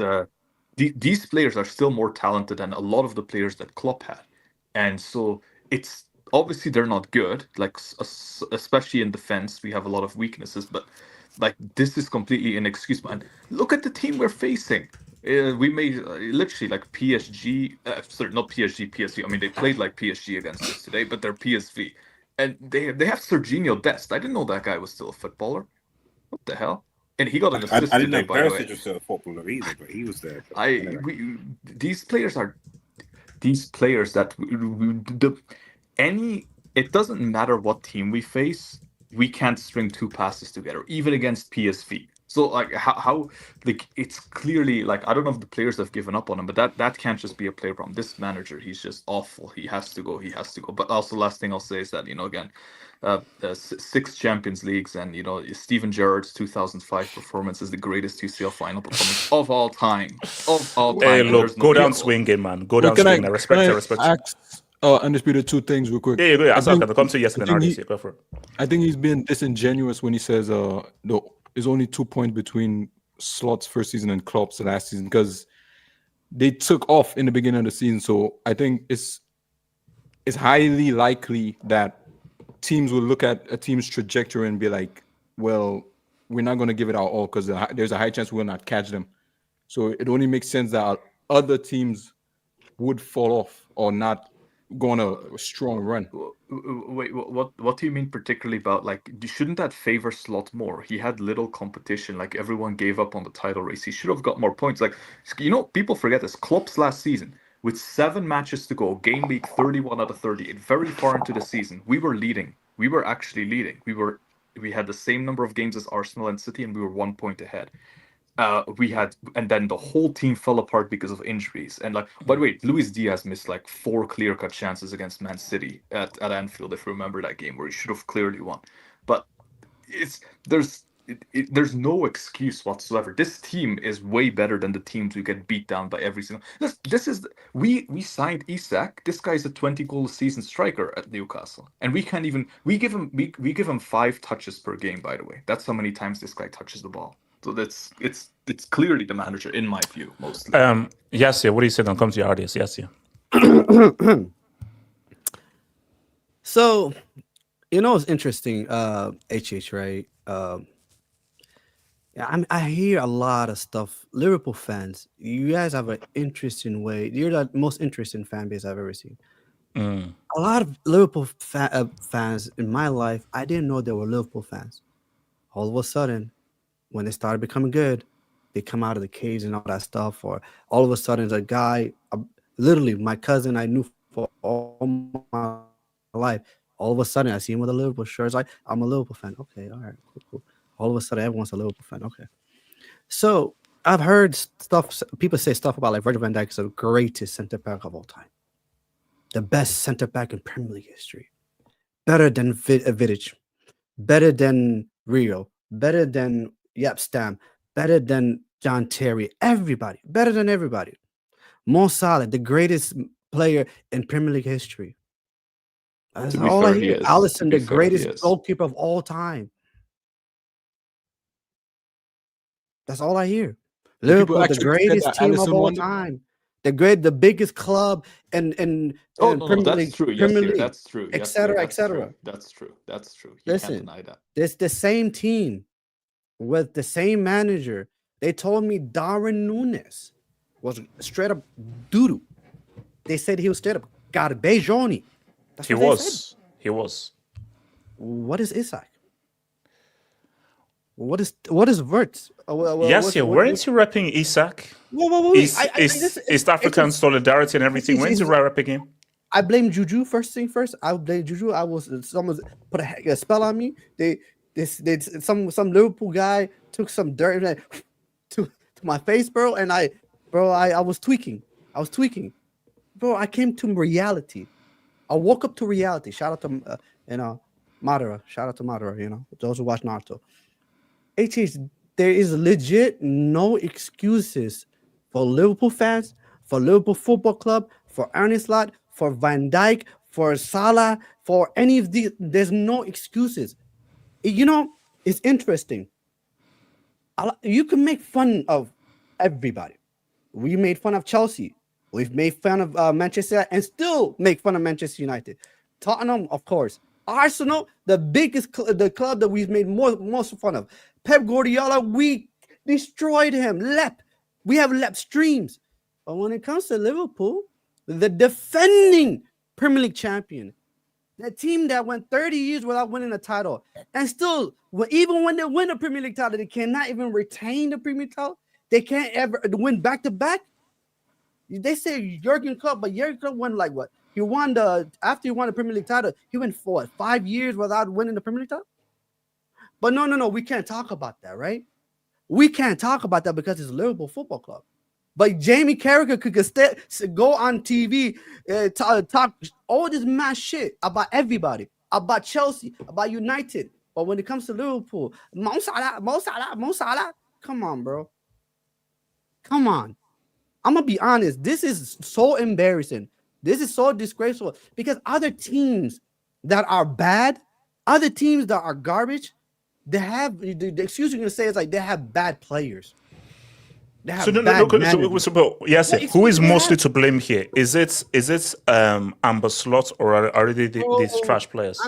I'm telling you, one thing, the mistake that Jurgen Klopp makes, and it's like a Liverpool mistake, and this is like a mistake that's continued, is they hold on to players too long. They hold on Henderson too long. They hold on to Fabinho too long, and now they hold on to Virgil van Dijk and Mo Salah way too long. Big clubs don't do that. Real Madrid sent Cristiano Ronaldo, my goat, packing to Juve. They did. So basically, you're saying these players are washed. You're saying these players are the star players are washed. Because the thing is, like, HH is not. People say, "Oh, Salah does not track back." He never did track back. This is Salah's game. Straight up not true. That's straight. This is Salah's game, bro. Relax. We all know that Sadio Mane and Firmino and that front three was literally doing the slave work for Salah. Salah never tracked back. Wait, hold on. No, yes, let's be real.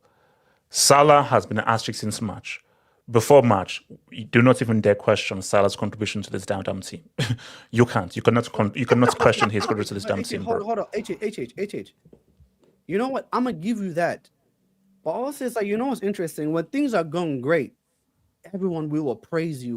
We will overlook the things. We won't highlight because you're winning. Yes. What were you overlooking when Liverpool were doing well? Do you military what Salah was doing? What were you overlooking? Yes, he was carrying, but he's never been in Salah's game since he came to Liverpool to track back. It was never to do that dirty work. It was never in his game. No. Why should he do the death work when he's literally been one of the most important defensive players? Do you want another break or what? Again, clear it up over here. That's the thing though. Like, it's funny because we abuse Trent Alexander-Arnold because he never used to get help. The person that used to cover for Trent Alexander-Arnold was Henderson. People don't watch that. People don't care. As long as you're winning, it's good. But no. Yes, I'll say again. If he doesn't track back, but he's producing highly in terms of goal scoring and creating, who gives a flying F if he doesn't track back? Again, I think there's a miscommunication going on. Like I said, I agree with you. You are right. But when you're not doing that, the least I expect for you is to track back. Is that fair? Is that an honest, like, his point is if he's not scoring, then you should be working hard. If you're not scoring, at least work, track back. Come on, bro. Like, the thing is, no. So yes. So if Salah tracks back, they don't lose 4-1. They don't lose 3-0. They don't get piped. So as long as Salah tracks back, this stops everything. They actually don't, because, like, for example, you see the Chelsea game where you lost 2-1. The goal literally came because he left Cucurella and he couldn't be bothered to run back. No, Monimis. Overall, so this malaise would stop if all Salah did was track back. It would certainly help. It would certainly help. There are some players that are just beyond tracking back. But what I'm saying is, just to conclude this, and someone else can go. When the going gets tough, the tough's got to get going. Like, you have to actually, especially when I'm talking about Salah, I'm talking about Van Dijk. We're talking about the leadership of this football club. Let's not act like they're not the two biggest leader in the dressing room. Let's not act like that. You got to do what you got to do. Like, come on, like, like, you, especially now, the fact that you got your new contract, you're getting older. Come on, like, we're not asking for, like, what's it called? Ardias, talk to me, Ardias. Okay, I'll be brief because I need to head off now. So I think give my greetings to my goddaughter, by the way. So yeah, I will actually. So first things first. I didn't think going into the season because the one thing undisputed and a lot of Liverpool fans haven't mentioned and is that before the season even started, because all these things, he can't, his tactics, he doesn't this and all this stuff, like, right? When that transfer window closed and we saw Isak and we saw the Twitter feeds and the YouTube videos said best transfer window ever, Liverpool are going to go back to back, treble loading, etc., watch out the Premier League and so on. None of the stuff that we're talking about was like ever came in. Like, we just assumed they'll just kick on, and Slot was going to be like the G. Fast forward, and people are literally saying that Slot is more likely to be sacked first than say someone like Amram, which I find, which I think is, I just find that absolutely stunning. I can't remember the last time there was where a team spent over 350 mil in one transfer window, won a Premier League, and then within a few months we're like, it's crazy. That's crazy. It's crazy. actually crazy. It's actually crazy. It's. I did think Liverpool Football Club, of all clubs, that usually try and do some due diligence with their recruitment, would be in a situation. It's actually quite remarkable. Now, in defense of PSV, to be fair, PSV did put 6 past Napoli a few weeks ago. So these guys were not, and on top of that, they're like Dutch league champions. So these guys are not bums. I'm not entirely sure why Liverpool fans and potentially Liverpool team thought, oh yeah, PSV at Anfield, it's just going to be a cakewalk. It's going to be a walk in the park. We'll just pass the ball to Salah, and Isak will cook and everything will be fine, So, and I think there has been, what's weird looking at Liverpool players, that I don't know whether it is because they just seem, they're disorganized, but I also think there's an element of arrogance about the team. Like, it's like they're not working hard. Like, it almost feels like they all think they're better than they actually are, which is now being compounded. So you can see the frustration with the team. It's like, oh, we should be better, we should be doing this.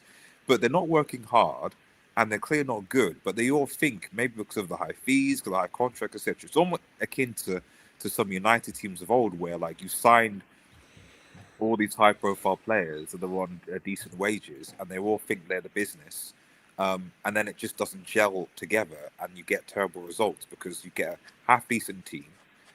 Sean Dyche has no right to go to Liverpool, engage in Brexit ball, and put 3 past Liverpool. Like, he doesn't have any to do it, but he does. And there's an argument to be made that if Sean Dyche took over the Liverpool team, he probably would be getting results.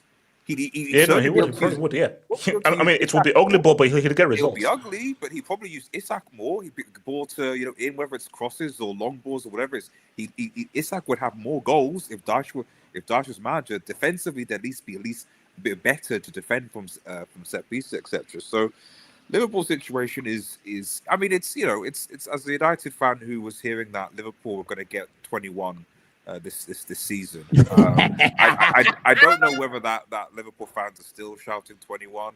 So I mean, we meant to say 21 points, by the way. That's so I mean, sad. well, this That's is so what I'll dispute it. The key thing I'll dispute is that, like, because I'm seeing murmurings on Twitter, and I don't know whether this would be better or worse for Liverpool, because there's murmurings that as an emergency, Ange might be a candidate. Yeah, that's what I've heard Ange too. might be a candidate. You're no way. Hold on. Gerard was on commentary today. So no. That's something to take. Yay! I would love it so much. Stop. If Ange becomes Liverpool manager, I would love it so much. I need. That's going too far. That's going too far. far. RDS, you trolling or are you serious? I do have a question. I seen that. Please tell me you're trolling. Wait, I saw the news as well. RDS, this doesn't mean we'll finish 17th, but win the Champions League, because I would take that. Your manager. Wait, what? I hear it, though. No, I hear it. So again, I just want to gauge the panel and the streets as well. Wait, let me speak on my team. Wait. Does Slot see out the season? No. This is current rate. I think they won't sack him now, but they're Liverpool away to West Ham, and I think if they lose to West Ham away on the weekend, which is entirely possible. West Ham. Bro, you're saying that West Ham is now a 3-pointer, a big 3-pointer. West Ham is potentially. You know why this is so funny? You know why this is so Voting funny? in Suchek 3-pointer. I said this a few months ago. They could get sacked, and you guys insisted. What did you guys do? You said it's not FSG's model to sack a manager. KJ, this was before they got 3-pieced back to back. I didn't think it was going to get this bad. No, but bro, you didn't see this coming. I saw this coming. KJ, no. Also, KJ, no, KJ. Now I know KJ. Don't look at KJ. You predicted him getting diced and reformed 3-0 at the crib. Where did you see? I didn't see the wins coming from anywhere. Where did you see the improvement coming from? That's my question for you. No. Okay. KJ, listen. It's one thing to lose. It's another thing to get baptized twice. That's the whole point.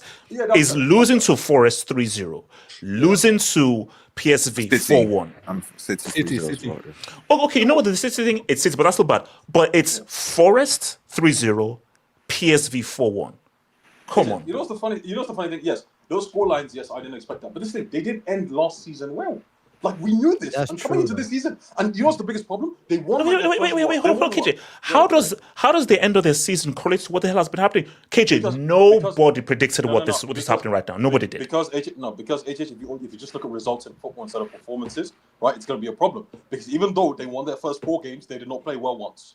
They didn't play well once. So KJ, you said that. Sorry. It makes sense that based on how they finished last season, they would be battling for the Page 2 championship next season. You saw the correlation. That's a stretch. I'm saying the fact that nothing changed from last season was a problem. That's crazy. The fact that nothing changed from last season was a problem. You know why? I thought it would be a problem because I knew the league wouldn't be as crap this year as it was last year. Like, last year was a joke. Like, let's not mess around. Let's not play about it. Last year was a joke. There was there was a very limited chance that all the teams basically gave them a better this year. The league is worse this season. Yeah, bro. Have you seen the league table? No, I'm saying. Yeah, it's a lot worse this year. You know why I disagree with that? Because they effectively won the league after what? 24 games. I don't think that anyone's going to effectively win the league after 24 games this season. I don't think that's what I mean. Have you seen how City have been operating? Have you seen how Liverpool have been operating? And again, Chelsea are unpredictable. No, trust me. I believe that. You know how they say, Arsenal could bottle the league. You can't bottle when there's no competition. I'm sorry. There's going to be less competition now than there was last season. You know what's crazy, KJ? KJ, you know why you're so wrong there? Because this weekend, RDS, this weekend can literally end. This will be end. If Arsenal wins. Wait, hold on. RDS, what's saying? RDS. Say one good thing, because obviously West Ham won a good one, and if people remember, a certain Dutch manager got sacked after losing to West Ham. A certain Ten Hag got sacked after. So if it's a trend for Dutch managers and Slot loses, then we could see a communication, I think, this weekend. But the only thing is just like if this does happen, like, unless they get Klopp back, I just don't see any available manager right now. No. Available. Who is available? No. That's actually a key thing because you sack Slot now. Who do you bring in? They're gonna go buy out someone. This sounds outrageous, but do you think Jose is a free transfer? Whoa! Yeah, it's a brick. Whoa! No, wait. Moneymates. Do you want Moneymates. You want me to? How dare you want me to break with my man? Because he's sick. Now, my thing is, Mourinho is crazy. But okay, guys, let's just address it just real quick. Realistically speaking, because I want to make it like a little topic, how realistic is a Klopp return? I think it's a very good. I mean, do you because I don't know. I'm listening. I'm on the fence whether Klopp will return or not. Hey, he doesn't get along with Michael Edwards. Well, here's the thing. Like, Klopp's coming out. You know, I spoke about it on the last stream. He comes out every time Liverpool lose. He always comes out, does like these little interviews. Man, I enjoyed my time at Liverpool. I really liked my time at Liverpool, and the fans want him back. The truth is that he wouldn't, because Michael Edwards is there, and Michael Edwards was actually one of the reasons. Michael Edwards coming back was one of the reasons Klopp left, because he felt like he was disrespected by the club in that sense. So it's not like he's gonna go through a transfer window. By the way, with Michael Edwards, he'll probably just take it to the end of this season. I think it's got to be Ange. I do have a question. You got to run through the candidate. You got to run through the candidates. Can you please look after your child, please? Don't bring Ange into this thing. Are we not giving Arne Slot any credit for that league win? Are you saying that he just wanted with yes, no. Yes, here we are in a state of an emergency right now. Let's forget that. Right now, yeah, did he win it with Klopp's team? No. But basically, my thing like Klopp. So what would it take for Klopp to come then? What would it take for Klopp to come and come to this visit? Maybe a relegation battle. I don't know. Kenny feels bad for them for the end of the season. But the thing is that Yasser made a good point. Yasser made a good point talking about how much credit could you give him? Yeah. Arne Slot literally came out in interviews and said that first season I played a style or a system that accommodated more to what they were doing under Jurgen Klopp to ease my way in. So this is actually really his joint right now. This is really him. This year, this is what he wants to do. Yes. He wants to do this, which is why he's not changing it. Which is why he's so basically, this now goes into it's a lot Klopp or bust. Undisputed. Would you? So just two questions, please, and I will answer. The first thing, this manager options. The first thing is, would you take Ten Hag? And the second question. Undisputed. Feel free to not answer any of these questions. Speaking of Ten Hag, you know this guy rejected. Keep in mind that this is a United fan trying to troll you. The second question is: there's a certain former Chelsea coach that's doing well at Coventry right now. All right. So on the splitted, watch out. Argus, look after your child. What is okay? What's the chances of Klopp coming back? Let's just focus on that. Okay. Before we go that, can I just say, like, I'm just sick and tired at the sight of bald people in general, man. Sloth, Ten Hag, it's all the same to me. Like, it just annoys me. Like if it was up to me, like, I would expel all these people to like Madagascar or something like that. Every I'm not bald. I have receding hair. I'm not bald. I have receding hair. Second, like, these people need to be expelled from society. Second, I have receding hair. So shout out. I think probably for Klopp is not a permanent solution. In my wildest dreams, and I dream about a lot of things in life, but in my wildest dreams, such as Rachel, but in my wildest dreams, I want Klopp to come back. We have a pretty average, meaty season, but somehow we fluke a UCL. We somehow fluke. Do you know? No. Okay. So here's the thing. This is my storyline. My storyline is Slot gets sacked. Klopp comes in, maybe around January, so forth. Maybe no. You know what? So January. He comes in January. He maybe rustles up like a 6th or a 5th. They just missed out on top 4. And I actually see Klopp leading Liverpool to the UCL. I see that storyline happening. Because I see it, especially it's going to be a final against another English club as well. Disney Plus, No, that's not happening. It's going to be it's going to be.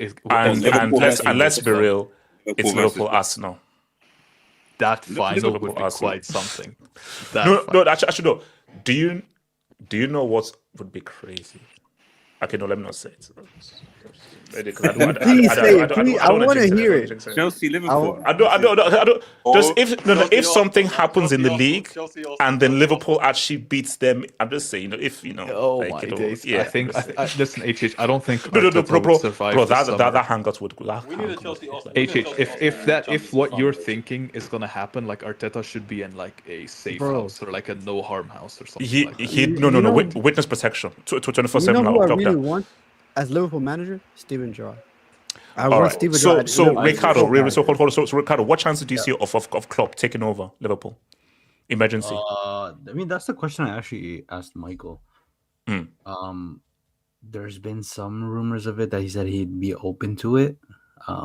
Whether that's the right move, for being honest. I mean, you don't want to. Okay. So you don't think that's the right move? I mean, okay. I'm not saying it's right. States of emergency. He sacks. What? I think that's the best move to make. If things are so bad, morale is low. That is the move to make. Yeah, no, I'm not saying it's a bad move. I don't disagree with the move. I'm just saying that they parted ways for a reason. And what if he comes back and they'll probably play better. Let's be honest. They'll probably play better than because the bar is really low. Ricardo, quick question. How many of these players are Klopp players? And if Klopp plays a 4-2-2, where does Verts play from? No, but I'm just saying that, okay, I can't predict the future other than, yes, you're getting bricks. But yes, I can't, maybe he has different ideas. Maybe, he transforms players. We can't just assume it's not going to work because these aren't his players, right? I think one of the benchmarks that makes a great coach is you make things happen with whatever you've got. And I think Klopp is one of those guys. Do I think that's going to take them back to a Champions League or UCL contentions with Klopp back? Probably not. I think he can save the season by just getting them top 4 or top 5, whatever it is nowadays, and then maybe making a quarter semifinal run and they crash out in maybe a devastating fashion. I don't know. No, because my thing is that I think For an end of season fix, I think Klopp will make sense. Long term, that's where you now really need to think about, maybe Slot was the wrong thing. But I think if things continue to get this badly, you've got to sack. Because from what I see here, this is irreversible. And the only thing to do, because it's too risky just to get another manager when things are so diabolically bad. Because bro, you've got your captain stripping. I mean, come on, bro. I mean, look, for like what Undisputed said, like certain players should have been shipped off. I mean, it's not an easy decision to make, first of all, because I can understand the logic behind getting rid of Salah, right? Like he's going out on a high. For him, it even makes sense to get that Saudi bag while you just scored like 50 plus goals. Like your stock is never going to be higher. But at the same time, Liverpool could have cashed in on him while he had some value. But ultimately, he secured a contract and he's doing a Koundé right now. He's just completely shitting the bed. But hey, look, the game is the game. He did what he had to do. But yes, in retrospect, you could say that perhaps that was Ricardo, a bad choice. The extension helps them. The extension helps them because he was going to be a free agent the summer just passed. He just signed a 2-year extension, so he's going to have 1 year. The wages, though. They can get 30 million. They can get 30 million from Al Ahly next summer, man. I mean, sure, 30 million is better than nothing, but at the same time, it's kind of like he is contributing to this issue. And he's not been effective as he has always been. His defensive contributions, I don't know if it's exactly there. And then Van Dijk. I mean, Van Dijk was worth keeping, in my opinion. But okay, so we say if Klopp comes, we all agree that Liverpool play better, or this deeper than just bringing back Klopp. Oh, well, no, because what I want to know is that if Klopp comes, does he just automatically get Salah, Van Dijk playing better, or no? These guys may be washed, and maybe their peak was last season. Now it's just the downfall. I don't think they'll go washed over a course of a summer because Van Dijk, he was playing well at the start of the season. Salah is the one in question here. Do I think Salah would play better? Yeah, probably, but that doesn't mean he's going to go back to scoring 50 goals a season. I think this is probably his first below par season. But there's still time to salvage this season. It depends on how quick Liverpool want to pull that trigger. Can I just say quickly, like it's much easier to get rid of a manager than to get rid of like 7, 8, 9 core players. Much easier. So like the manager is always going to take the blame. All I'm saying though is, if let's say Liverpool lose to West Ham, that might be it for your boy. Yeah. And if you're not bringing in Klopp, what can Klopp do? I think because see, top 4, the best they can hope for is top 4. The league is gone. It's not only that; it's the amount of money they spent on players, especially players like, Wirtz and Isak. Like, you spend a lot of money on players that you expected to have a supremely high ceiling. Now, okay, maybe Wirtz needs an adaptive period, but at the same time, slot system isn't helping Wirtz as well. But Isak, you kind of should expect a lot more out of him. But it's just not working out. I want to see Ekitike under Klopp, like really bad. I feel like Klopp is really good at attacking players, so who knows? I was wait. AJ, can I speak on this, please? Yeah, Wiedemann, go for it, Wiedemann. That's 2 years in a row that we defeat the mighty. Is that Osasuna? Yes, Osasuna, yes. My dog. That's 2 years in a row that we get the better of Arne Slot once again. And honestly, as soon as I saw the Nottingham Forest results, I knew this was going to happen. We are the kind of team that you do not want to be facing when you are in the bad run of form, because Peter Bosz, he is the kind of manager that it is just full-on gung-ho attack. Now, he actually did adjust for this match quite well. It was a little bit more pragmatic and defensive because you're against Liverpool away from home. You're not just going to go your gung-ho 70% possession ball against these guys just like that, right? But we are so dangerous and so fast in the counterattack, and I knew that was the case. And so I figured I knew we were going to win. By how much? And I figured 4-1 would be relatively similar to what the Nottingham Forest result would be. Very happy with the results. Puts us on now 8 points. We might have a chance at top 8, but I think it's just so cheeky UCL run, cheeky UCL victory, first time UCL winners. Do you see that? This is classic Peter Bosz. We play some matches really well, some matches really terribly. We're going to go into the knockout stage. We're going to beat a team 5-1, and then we're going to lose 6-1 to another team. Like, this is just how PSV plays. As for Liverpool, it's time.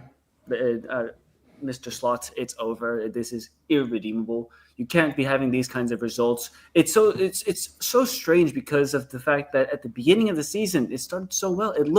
I mean, I say it started so well. They were winning games noticeably close. Like when everyone is talking about the fact that you keep winning games in the last minute, that means there's something up, and it eventually caught up with them. But we didn't know it would catch up to them in this kind of way, where it's like they can't buy a win now, and it's.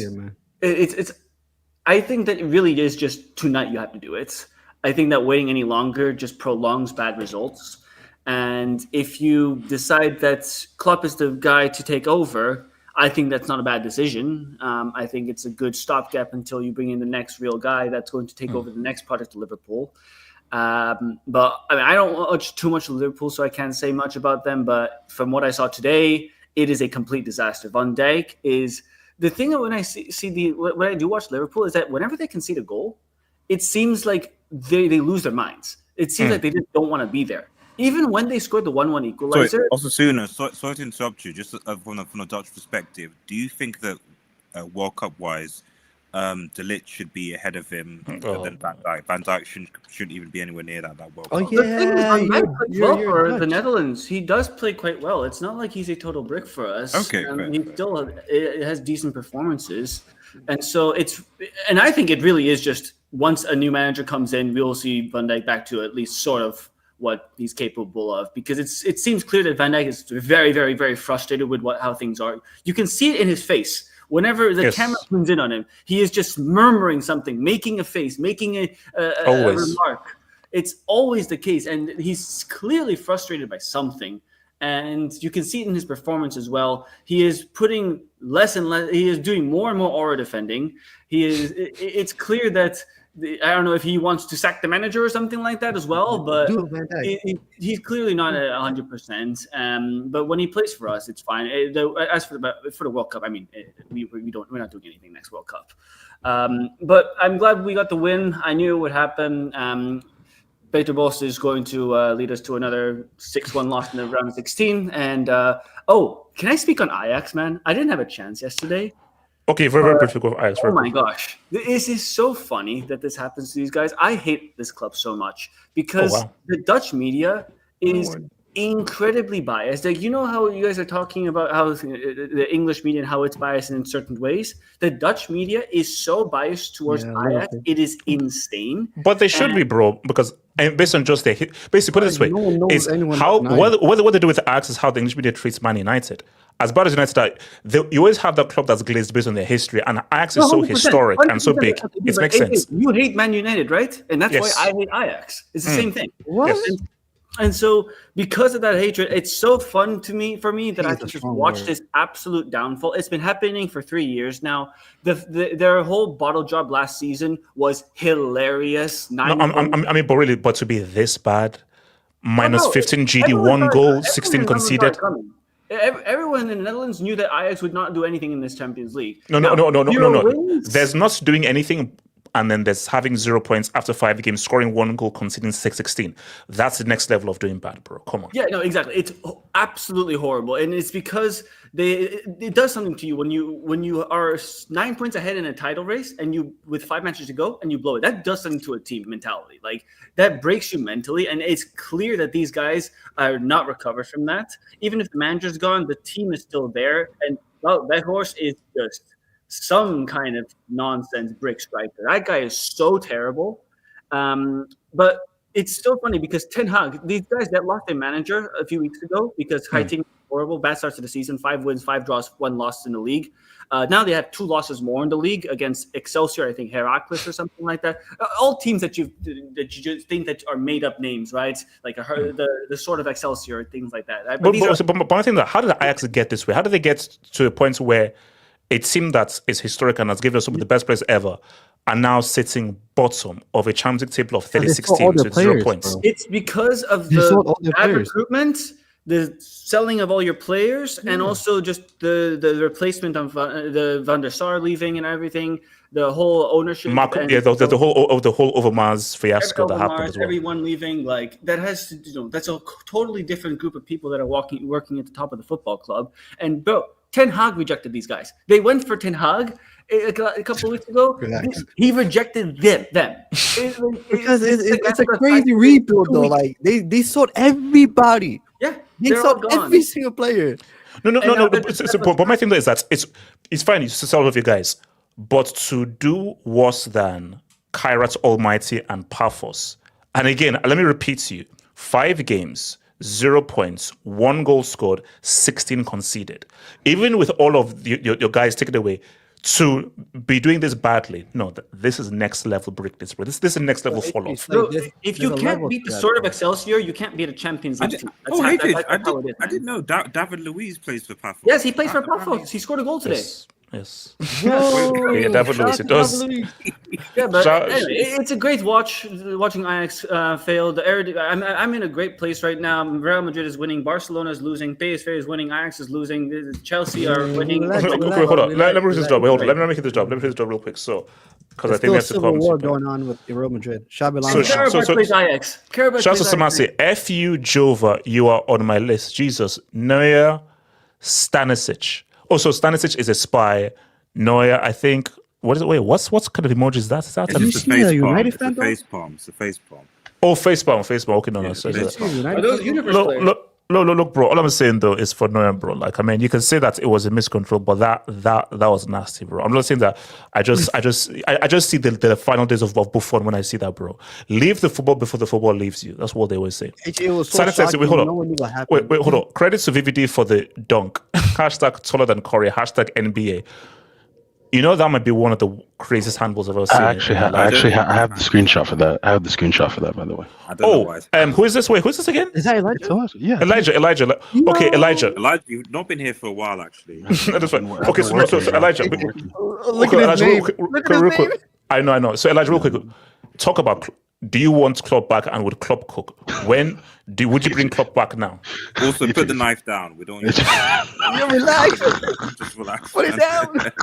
Yeah. So Elijah. No, I've been working. I just had an interview for a possible promotion, so I just. Oh, cool. Big up. Nice one. So that's why I've been away, but yeah, no, I'm depressed. HH, I'm depressed. You know. Congo winning was great, but I'm in a dark place. Maybe, but you know what? Maybe that's actually no.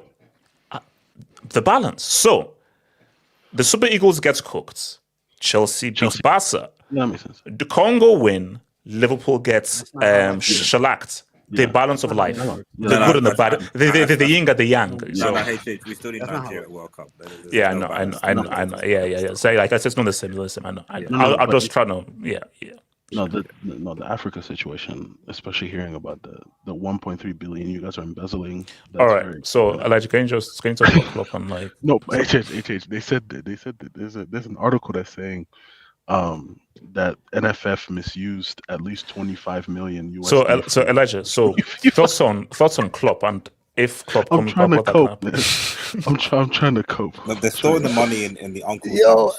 apparently all the scammers are on X, bro. It's improving. So I'm trying to cope. Klopp. I'm trying to find any. No. I mean, if just okay, would you sack Slot now or wait until West Ham? HH, I don't even know what to do anymore. I don't even know what to do anymore. Like, I do understand that the team is still like mentally suffering from the events of July and everything, but like, come on, man! All that money we spent.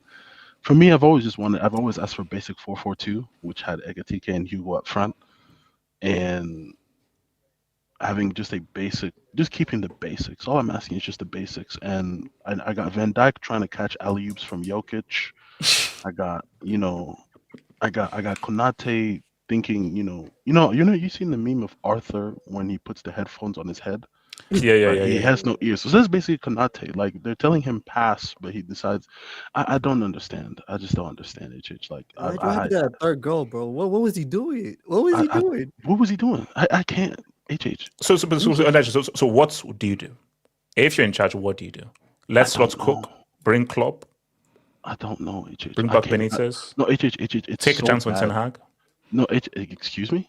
No, HH. I believe they're the first Dutch team to score four goals since Ajax in the 60s against Liverpool. So like this is bad. And then somebody did mention at the beginning that this is the first time that a defending league champion has gone where they get they concede 3 goals per game in a stretch as defending league champions since the early 90s. Like it's bad. Yeah, It's September bad. '92. September 92. So it should have been. I think it should have been Leeds. First year of the Premier League. I think that was Leeds. That was Leeds. Leeds, yeah. Yes. That No, was no, first year of the no. Premier That League. wasn't Leeds. That was Arsenal because Arsenal won the league in 90-91. So that was Arsenal. Yeah. Oh, so this is the year before the Premier League, I think. The year before Prem. Yeah. HH was just entering his last year of college. Pretty much.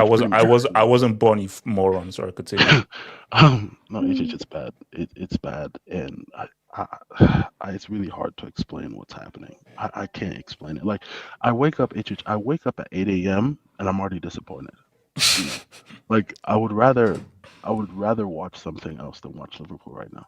Like watching that game made me feel like my AVI because I wanted to harm myself. I really did. I really wanted to harm myself. I was like, bro, can I jump off? This is still a PG show. This is still a PG Can show. I jump off my... This is not a PG show. It's a PG show. Because remember, Pep had to apologize for that stuff he said about harming himself. Maybe I should scratch myself. Maybe I should scratch myself. That's okay. Actually, so Elijah, that might still not be the right thing to do. No. But HH, I haven't cut my hair since July. Are you doing the cut my hair challenge? 5 wins in a row. No, we're sitting right now. Wow, that's crazy. So Liverpool has to get 3 wins, or rather, if Liverpool don't concede 2 or more goals, then. Oh my god! We're so bad. Like we laughing at it. So it's crazy, bro. If you pull up the Premier League table, we're second place in page 2. No. Behind Everton. That's what I said. That you are second on the page 2 championships, bro. You were top of the table, but now Everton now took you over. No, HH, we're behind United and Everton. That's wild. I want you to think about that. We're behind HH. We didn't even have to win. That's crazy. Oh my god. No, after you guys lost to our Leipzig game and that 0-1 defeat, you guys have not recovered since then. Elijah, are you beating West Ham on the weekend? No, that's the key question. We have to. We have to. It's not about have to. Are you going to beat them on Sunday? Away. Are we beating them away? I don't know. That's the thing. I don't know. That's crazy. Not knowing whether you can beat West Ham away is crazy. I don't know. Okay, hold on. So, what's it called? Is Wiedemann still here? Yo, they're going through it. Liverpool fans are going through it. What's it called? Ricardo. Is Marco there, Ricardo? Yeah. So, Ricardo, when I say 7, what comes to your mind when I say 7? 7, the GOAT, CR7. Okay. So when I say Good alley. Okay, Ricardo, when I say 7 minutes, what comes when I say 7 minutes? 7 minutes? How long you last in bed? Minutes. Okay. Let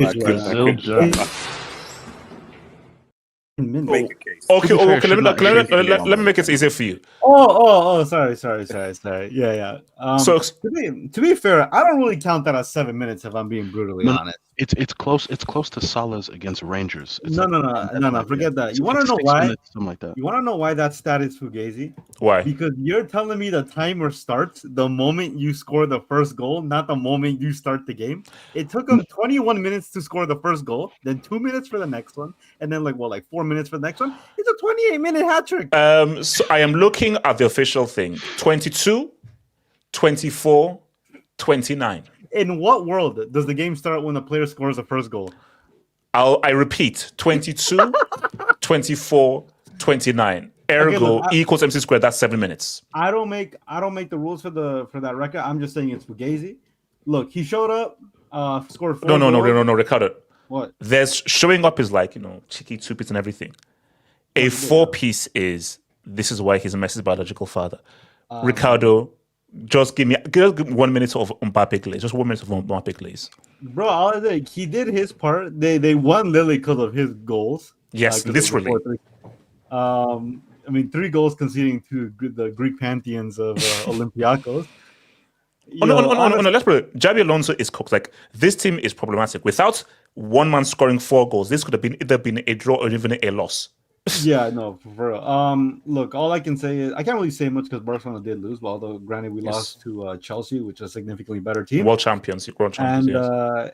Araujo tax, not even red card, Araujo tax. Bro, La Liga, man. it's not looking good right now, man. La Liga is not looking good. Shout out to Atletico. They got a last minute winner to save. Ricardo, what's happened to Villarreal, man? To be honest, I don't even know. Are they in the Champions League? To be honest, I don't even know. No. I'm bro. Villarreal are third, bro.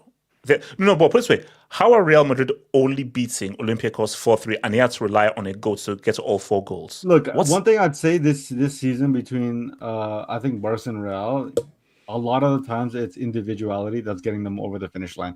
I think actually as a team they've been pretty dysfunctional. But challenge is getting over the finish line. Look, okay, Mbappe. What do you want me to say? He scored 4 goals against Olympiacos. Like he played well. That's why they got him for. What is this supposed to do for? I mean, no. Basically, my thing though is how deep are these Madrid issues? The fact that they only won 4th. Basically, the fact that they were 4-2 up, they only won 4-3. They conceded 3 goals, and they had to rely on one to get all 4 of their goals. Well, to be fair, like Vinny played well. I mean, he assisted 2 of the goals. Arda Güler got back into assisting Mbappe, who's like his favorite buddy. But I mean, what it really is like Real Madrid, they're just gonna beat some of these teams based on pure talent alone. If this was another team other than Olympiacos, like a competent team, they probably don't win. My thing, do you think that because they have to improve, and this one says they're not stiff no UCL. Do you think they can improve come to next year, or do you think there's something wrong with Xabi Alonso and these guys, keeping in mind the behind the scenes dressing room drama? Look, when it comes to Real Madrid or any big club, really, there's always an opportunity to fix things, right? Like whether it's with Xabi Alonso or without Xabi Alonso, I can't tell you that. We've seen it happen before when they had Benitez and then they got Zidane. I mean, granted, you had Cristiano Ronaldo and those guys. It's a bit different. But look, like we said earlier, like Arsenal may be the best team in the world right now. They're the team to beat, but you don't want to peak too early, right? Now, obviously, just because you're garbage now doesn't mean you're going to be great later. They definitely do have a lot of fundamental issues, which is the same thing we keep reiterating. Like, I just think because Mbappe scored today and Vinicius played well, that doesn't take away the fact that they still conceded 3 goals at the end of the day, especially with a team like Olympiacos. Like, don't be surprised if they don't win this coming weekend when they got a La Liga game, and then we're back to square one complaining about who's going to get sacked, who needs to be sold, who's on all these reports coming out. So, I mean, there's really not much to say other than, you got the 3 points, which ultimately matters, but none of your existing issues is fixed, and Mbappe got a free stat pad sesh. All right, I'm going to ignore that last comment there. So, so guys, what needs to happen to get our boy his UCL? Actually, I have a hot take. God. Let me just load this up in case. I've said this pre-break. Actually, no, let's see what the don't say I didn't warn you. This is a theory I've had about Kylian Mbappe for a while now. He is, for me, with you. That pre-break is right. So that pre-break is right. So couldn't go without the pre-break. Kylian Mbappe reminds me of Zlatan. He does. The thing is, like, he does. What the fuck you talking about? How? They're completely different players. What? Okay, finish your take. Because the thing is, one thing I realized, and has happened when he was at PSG and now when he has Real Madrid, it's interesting because what I see is a team they play for him. That's the thing with Real Madrid. It's like I look at him, he scores his hat trick, he scores his goals, but it's like everyone plays for him. Like there's like a lack of fluidity with Real Madrid that it does. I don't know how Xabi Alonso. No. For Ibrahimovic, all those teams were literally built around him, and everything went through him. Not so for Mbappe. This team is trying to be built around Mbappe. Like that's the thing. That's why when you see. Wait, so is it about being built around him, or is it that these players are not playing well, are just not functioning well? But no, but HA is like that's again. You gotta look at like the pattern. You specifically. Sorry, go ahead, like, guys. PSG is literally peace out, bro. PSG is literally like when I look back at the evidence, I look at PSG. I remember exactly when you had Neymar and you specifically when you had Messi.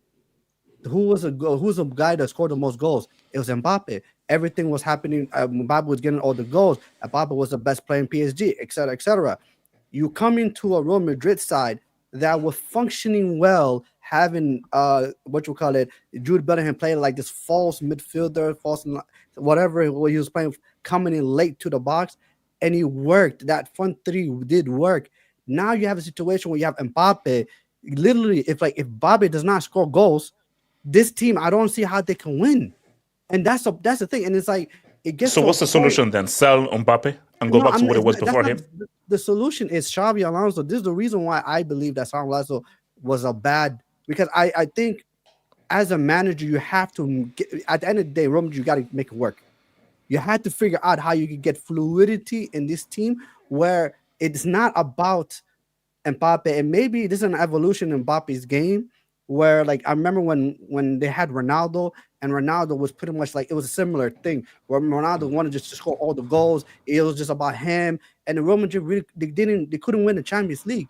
It wasn't until Ronaldo actually said it got to a point where Real Madrid became fluid with Bale and Benzema that things started to win Champions League. No, but yes, it's again, gonna be a learning again, the right manager. Again, Mbappe is here. Mbappe is here. What do you do? So what's the solution? He's here now.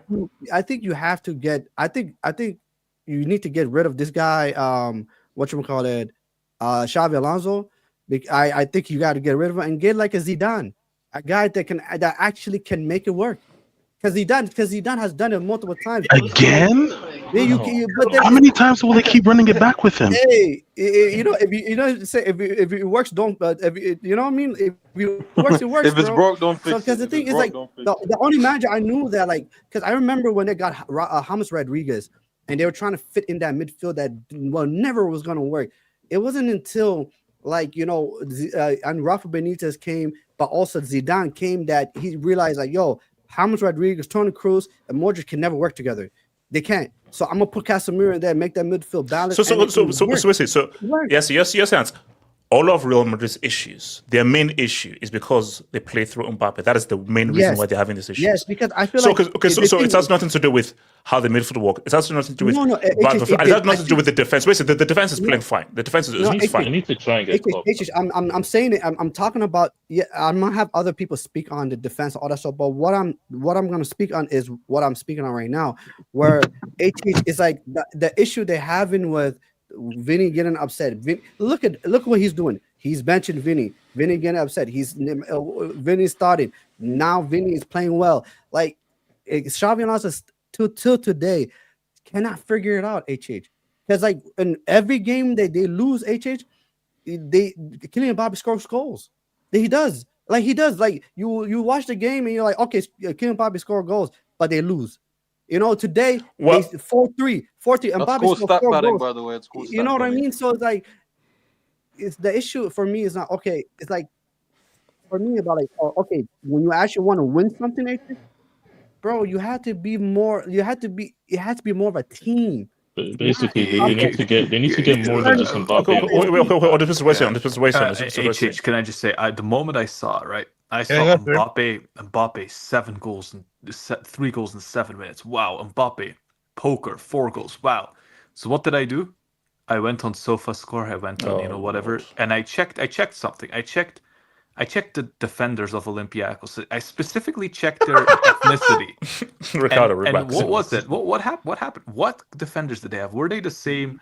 From the mountains of Caucasus. Were they the same ethnicity, Ricardo? Were they the same ethnicity as Otamendi, as Kubarsi, as Jared Piqué, Langley? These are the factors of life. So basically, this narrative that Mbappe only does well against Caucasian defenders. He plays with hate crime in his heart. Does he do well against Caucasian defenders? Because there was a Northern Irish player that he couldn't. He was struggling. But Connor Bradley is spiritually black. Like, he has the N-word pass and everything. The point I'm making here is that, like, Mbappe, his style of play, he loves open games, end-to-end games, and he loves defenders that cannot keep up with him physically. When you have so you're saying that Mbappe has no skill to get past a play. He has no dribbling skill. No, he doesn't. That's shimmy, drop of the shoulder. No. Elastical. He has none of that. No, this is not. So what, hold up, wait. What did we? Wait, undisputed. This might be racist analysis. What did we see with Mbappe when he was playing with us against Madrid in 2022? When Madrid won the UCL, I mean, we've seen Mbappe get past players left. Wait, hold on. No, just here's the thing. This is bigger than Messi's daddy.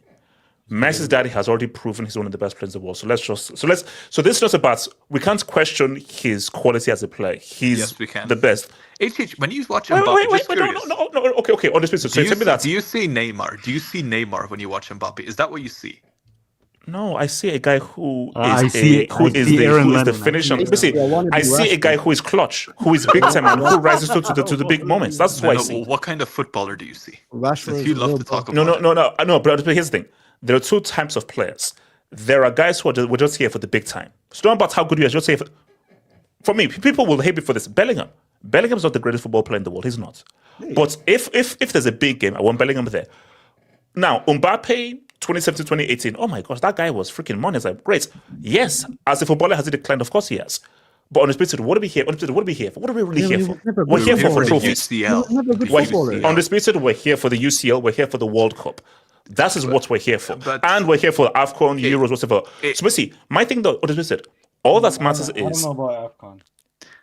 Shut up. So all I'm saying though is Bombers proving Copa America. So all I'm saying though is if so you're saying that Real Madrid, can they? Okay. Well, I guess they've won it 2 times already. All I'm saying though is, so they're saying that Messi's daddy cannot win the UCL. But with Real Madrid. You know what's the biggest problem? Here? The biggest tactical problem with this guy. What is he a left winger or is he a striker? What is he? No. Basically, he is spiritually a left winger playing as striker.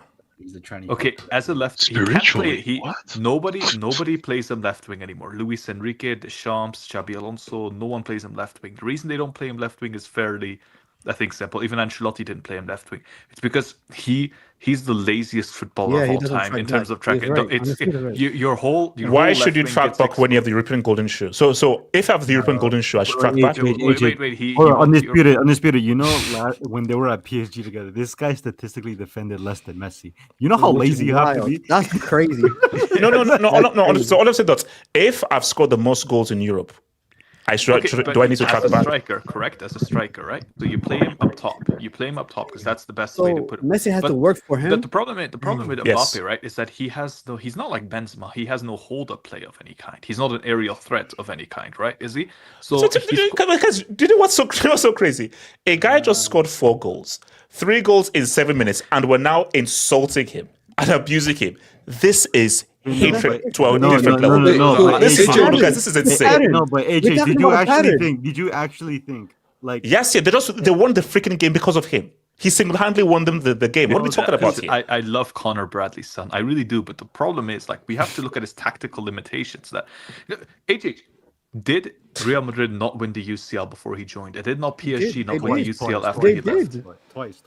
Yes, so that's his issue. In the Champions League all the time. Mbappe, the best way to get the most out of Mbappe, right, is he needs a Benzema-style striker with him. Someone that can hold up the ball. A Giroud, yes. Yeah, and then he can play as a second striker floating in behind where he has neither much defensive or man, this like seriously, no, guys, because you know that being jealous and an envy is bad. Being envious is healthy. But the biggest problem is that you're celebrating this now, but when this guy is up against a Konate, a Saliba, a Gabriel, a Upamecano, he will cook them if it's the World Cup. Somebody with African genetics. Yes, with those types of genetics, like he's no. Just listen. On the other, Messi's daddy can cook black, white, Cuban, Asian, brown, yellow, green, pink, blue. He can, and there's evidence that he can cook every color of everybody, yellow, red, whatsoever. Like anti-black. No. Yes, here a guy scored 4 goals. 3 goals in 7 minutes, and this is now turned into Mbappe is trash. He's used to look how he's breaking the team back. That is insane. I didn't say all that. You're the same guy. No. Yes, it doesn't. Yes, it doesn't make any sense. Because it doesn't make any sense. Yes, it doesn't make any sense that a team won 4-3. One man scored 3 goals in 7 minutes. One man scored 4 goals. What was the team? What was the team? Doesn't matter. All I'm saying is that no. But yes, why?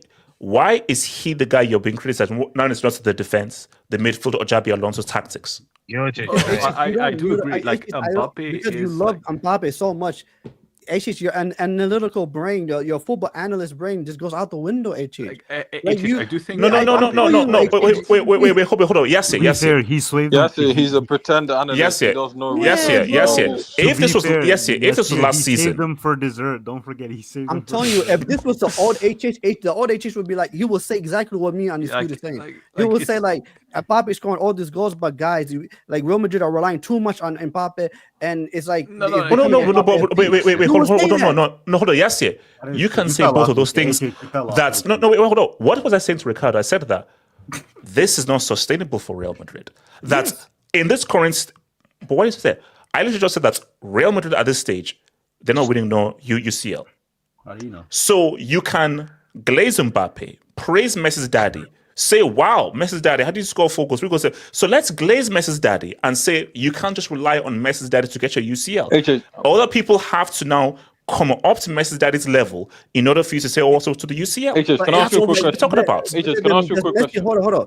The Mbappe, the thing is about HH is like we're not talking about Mbappe like we're comparing like he's Erling Haaland. Erling Haaland, all he does is score goals. Wait, hold on. Don't you dare. Don't you dare.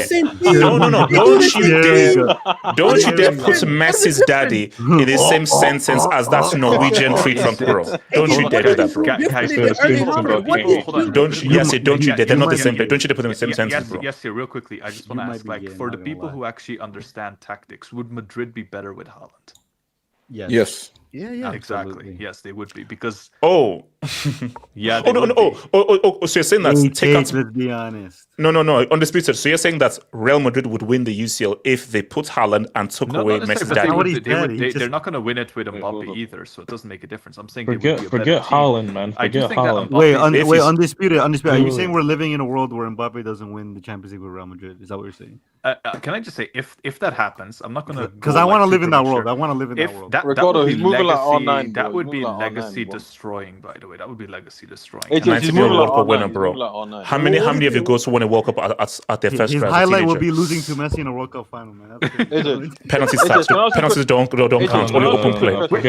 Win it in 90 or it doesn't count. Wait, KJ, what's it?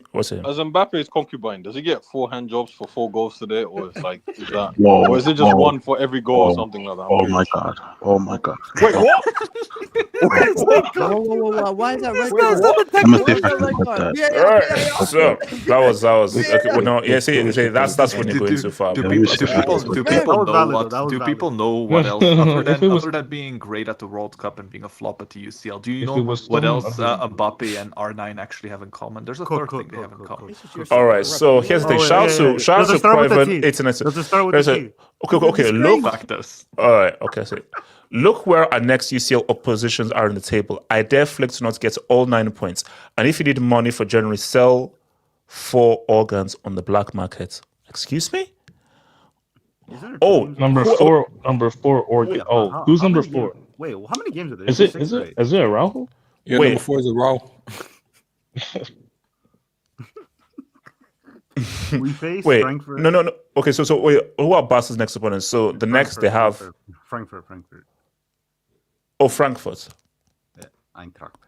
We have to run back the fate, by the way. We gotta run back the shit out of them, bro. For the next 3, I guess we're all.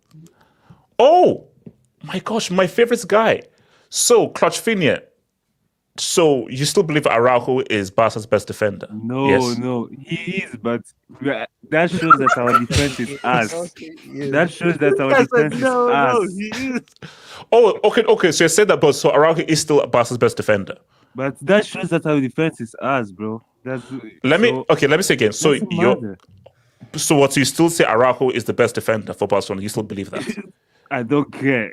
Our defense is ass. I don't. Let's just yes or no. Do you still believe Araujo is Barcelona's defender? Yes or no? No. Who is Barcelona's best defender? He is. Who is there? Clutchfinia. Who is Barcelona's best defender? What about Christensen? Bro, he's also ass. Like he's better than Kurbasi. He's better than No, he's Christensen. not. Yeah, he's better than Kubarsi. Yeah, that's one. You're right. I hate that man. Who else is there really? Who else is there? Like nobody else is there. Like Our Araujo defense is ass. Araujo is a bump. Who's He's that still defender better. they saw the Saudi? He was so cold. I don't know. What was that? The center back. What's his name? Who? No, Inigo Martinez, bro. Bro. No. Alright, just actually, no. Hold on. We need to get back to Madrid. We need to get back. So guys, Never gotten rid of Inigo. my guys, my thing is that guys, Xabi Alonso needs to sort this out because what I don't happen. Messi's dad is not going to score all this goals, do all this work to not get to damn UCL, bro. That's not going to happen on my watch. Exactly what's gonna happen. Exactly. Yeah, He they're scored gonna a sell hat Rodrigo, from they're this gonna sell goal. Vinny, they're It's gonna gonna sell happen. Jude, and they're Oh gonna man, keep Mbappe. No, because look, guys, I told you. HH, you know what would be the best? You know what would be the best? That's crazy. Under Kylian's dictatorship, he somehow gets Vinny, Rodrigo, and all these guys out of Madrid, and then he still blanks in the UCL. Bro, that could actually happen. Bro, that could actually happen. Look, I don't care. That dictatorship That could actually happen. That dictatorship still has a 19-year-old World Cup. I want to live in that world. I want to live in that world. Man. No. Because I told you guys, I have a recurring nightmare that Messi's daddy never wins the UCL for Real Madrid. That's my His nightmare. greatest accomplishment is going to be losing to Messi in a World Cup final. That's his greatest accomplishment. I'm telling you, man. Okay, or whatever, bro. I mean, what about what happened in 2021 when you had Mbappe skipping past Messi in that 4-1 defeat?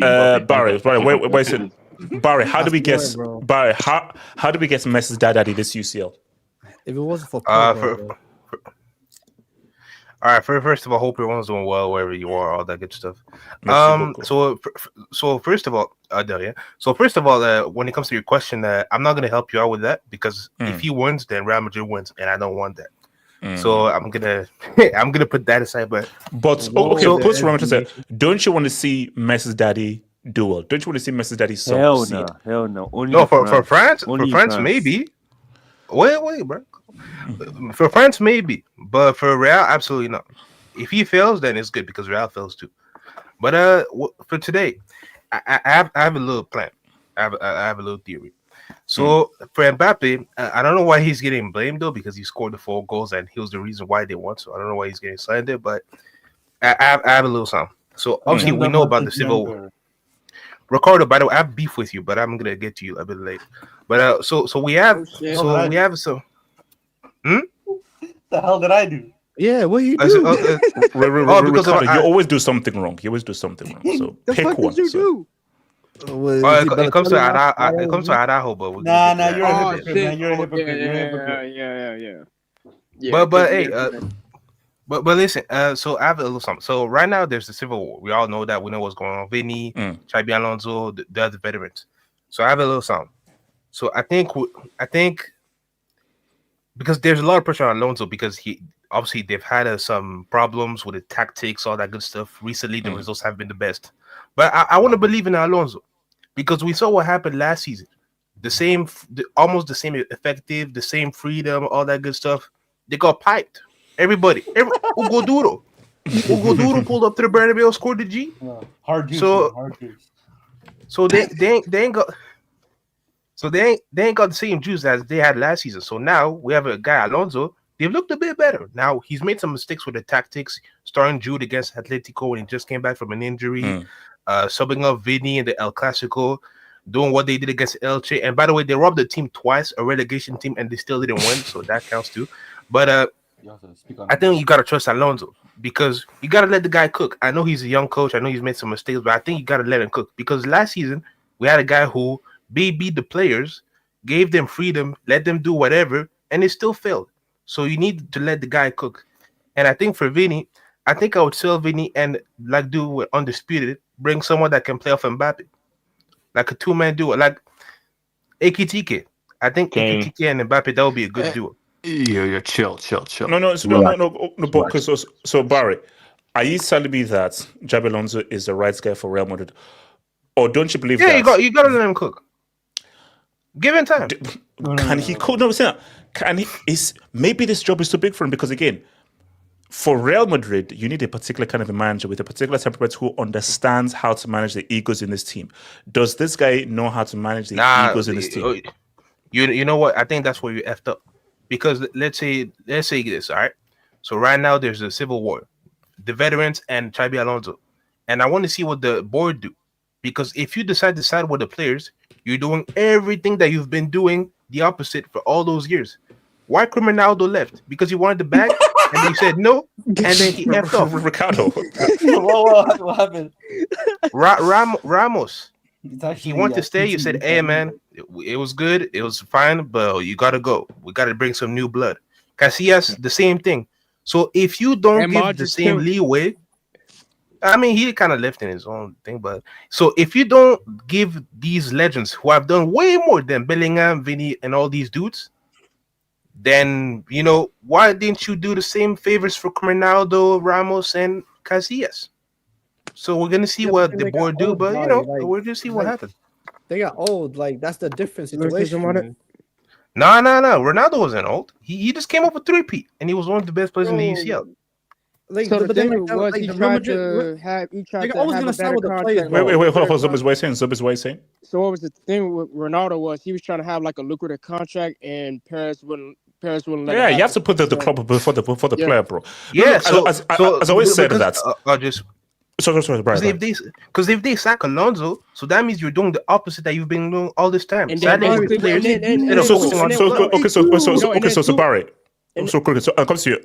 So Barry, you're saying that they should choose Alonso over Vinicius Junior, two-time UCL winner, two-time La Liga winner. 100%. They would never do it. Wait, sorry, Zombies, what are you saying? Zombies, what were you saying? Yeah, Zombies. but they have they have to they have to keep Alonso, because think about it. You keeping Alonso basically means that the co-workers they won't like you, and the teammates they won't like you, but you putting your foot down, and you putting your foot down. Zombies. No. Hold on. Let me say something. Let me finish. But if they sack Alonso, then you basically letting the teammates do whatever they want. You basically let them run in the club, and you don't want that. No. Okay, but Zombies, here's the thing. But wait. Let me. I want that. Wait. And then too, this goes with Vinny, because I know the issue with Vinny not renewing his contract. So the thing with Vinny is, if you let him stay, then you're gonna cause more issues. The team is not gonna cooperate, and we all know when it comes to Vinny and Mbappe. Now, if they let Vinny leave, meaning they sell him, because I know for damn sure they're not gonna let him walk for free, then you could have more. Basically, you'll let Mbappe have you'll put the team around Mbappe, and then too, you will have a new striker. It'll be more balanced. That's, I think, what Real Madrid needs to do. Because basically, look, they're kicking out Alonso. You're basically letting the team, like I said, you're letting the teammates do what they want to do, and basically you're letting them have a football. No, but Zombies. But this is the point, though. Zombies. The issue though is you can't compare regular life with a football club, because yes, in general, you are right. As in, you can't let the co-workers run everything. You just have to have a boss where his roles go. Real Madrid is a particular kind of a club, and this club has been built around the image of Ancelotti / Zidane. If you want Alonso to cook, a lot of seismic changes have to be made for it to be built in his image. As how it's currently constructed, they have been used to a particular way of a management style. Because at the end of the day, okay, you will put foot down and everything. Whoa, Listen, if you put hold up. No, you're wrong. Wait, hold up. No, Zombies. If he puts his foot down, he gets his way, but they don't get the results. Then what's the point? All that matters is that you win, because we don't know what's going to happen. Well, if yeah, let's say okay, Vinny is benched, he leaves, but Real don't win the league, they don't win the UCL. No one cares about that Bombers Copa del Rey Mysterio. Then you've just don't know what works out. Yeah, but at the end of the day, it's like at the end. Look, I can't speak for Alonso. Look, he wanted the job, or either Perez wanted him. But at the end of the day, it's like I said, he got to put his foot down, and it's like you got to go to Perez, and you got to say, look, it's either the team or it's either me, because it's like I'm not gonna sit here and try to make this team something, and then they're not gonna listen. Because I'm gonna give you an example, right? It was one game where both Vinny and Mbappe didn't run because the opposing team got the ball and then just ran with while they were just staring at the dude just like really running with the ball, and then what was it? Chabi was like screaming at them. So that's what I'm saying. It's like y'all like they don't want to listen. It's like the egos in there it go to show you that the egos are running wild to a point where it's but again, this is an old adage, and it's unfortunate. It's sad, you know but what, it's but hold on. But here's the thing: what always happens is if you have to choose between sacking the manager and sacking 6 players, the manager goes. No, Unfortunately, it's not. Like the thing is, let me just add this. Wait, Because I don't Yassi, understand wait, what hold on. wait, hold on, Barry. What's going to come to you? Yassi, Barry, and then Yassi, Barry. Now, see, I see what you're saying, but listen, the way of Carlo and Zidane is not the way of Real Madrid. These guys we have seen Zidane in years. Carlo, we haven't seen him in months. So now, because it's always been the institution before the players. Vinny is great. He has done great things. He's a club legend already when you look at what he has done. But if you didn't give the same leeway for Ronaldo, who is the greatest player of their club ever, Ramos, their greatest defender, why would you do that for a guy who hasn't even achieved half of what they have done before? Because the standards of football have dropped, man. We don't have those. No, Barry. My thing is that that's all well and good, but if let's say Vinny starts letting Arabic and he now goes, you better start. That's his problem. That's his problem, and it's not. Say what you want about Vinny has been vital to this team. So any recent success this team has been closely tied to Vinny. Simple. That's just facts. Yeah, that's true. But we're not in 2022 and 2024 no more. And what has been happening? He hasn't been on a great form since that Ballon d'Or thing. He has had great performances here and there, but we haven't seen the Vinny, the guy we all love and appreciate, recently. So you don't have all that credit in the bank that you had back then. So you're not in a favorable position right now. No, but I think here's the issue I have with the way Zombie and Barry are talking about the situation. You guys are looking at it from your own perspective. I think people misunderstand. This is Florentino Perez. Bro, the guy would never side with a manager over the players. Like, if there's one club that Player FC works, it's Real Madrid. That's a fact. Real Madrid was sacked managers for fun. I remember when Carlo Ancelotti won the Champions League. I think he did the double. The year later, I think they finished second or something like that, and he was sacked. Like, Real Madrid don't play. Like, at the end of the day, it's like, for them, I get you guys. Whatever we think about Vinny, whatever we personally think about Vinny, I don't believe that's what Florentino Perez thinks about Vinny. I don't. The relationship. No. But yes, here's my thing. And guys, I may be wrong. About the manager, HH. See, my thing that this may be a hot take, or whether it is what it is, but the way this team is currently constructed, I truly believe that only 2 guys can manage this particular team, and that's Ancelotti and Zidane. Yes, that's it. And people will say, "Oh, that's crazy." Unless you change the core of this team. How about Klopp? No, only 2 guys can manage this team the way they're constructed. It's those 2 guys, because they understand. Again, now unless you change the core of this team, which may take time, a lot of players and a few seasons, then fine. But the way there's a reason why Alonso is having issues, because these players are used to a certain way of operating and coaching, and for some reason it's not going through. And guys, all that matters are results. Well, it's not how you play. All the matters that see. If Alonso keeps getting positive results, then he's got the power. But as of right now, the results, you shouldn't. You were down twice against Elche, twice. Yeah. You only just beat Olympiacos. Let me ask you a question, though. Wait. Before I go, hold on. Yes. Because I think people. I always look at like human beings. We're like that. We're where they say history always repeats itself. Mm-hmm. I remember Florentino Perez tried to do this with Rafa Benitez. People forget that he came in. He was trying to manage this team, and he trying to manage his midfield, James Rodriguez, Toni Kroos, Modric, and trying to make everything work. And it was never going to work. Zizou came in and be like, listen, the manager that will always work, like HA said, factually, is, bro, you have all these players, you have all these egos. I'm going to manage these egos, and I can get the best out of the tools that I have.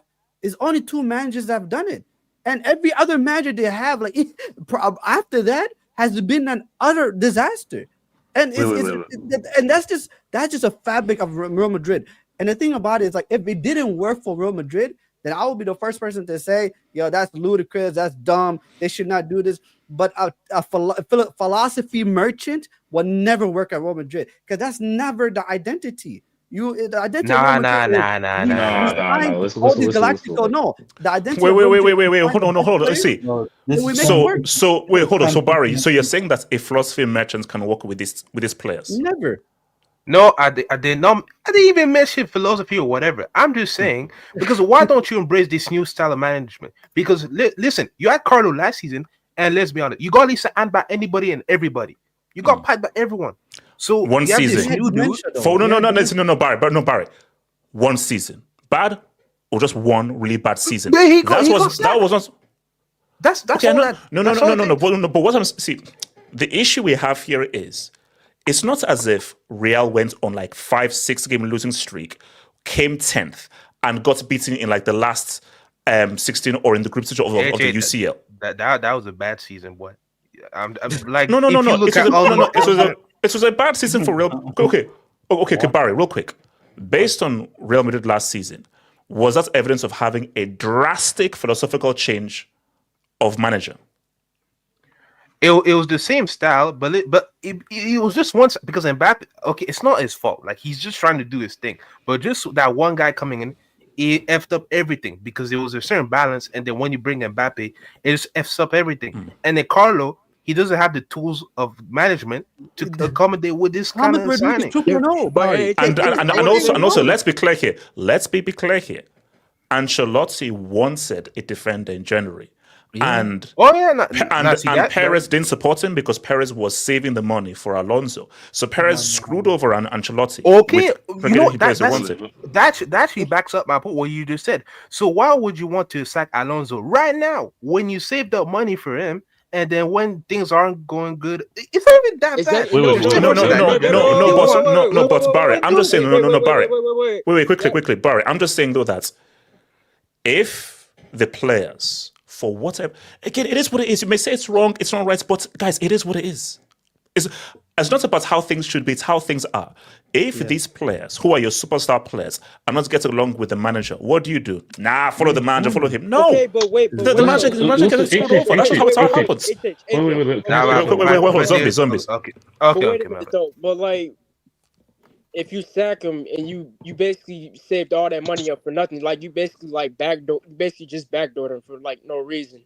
And it's like now too, by him doing, if he does that, that basically lets everybody know, including Madrid fans, that you're all for the players, you're not really for the coach, and you have to back. But that's what Real Madrid is, though. That's how they've always been, and that's how they always operated. Okay, I get that, but it's like but it's like you got to think about it. At what point does it like come to like where it's like Perez? It's either, like I said, it's either the coach or the players. I get it. You need your players. You get it. I get it. But no. Zombies. It's about winning. Because as of right now, we may come next June. Real could be La Liga winners playing Xabi Alonso's way. Real could be UCL winners playing Alonso's way. We don't know. So again, we can't predict what the future is. I'm just saying that on past evidence, to back up what Yase is saying, on past evidence, this team has succeeded with a particular philosophy.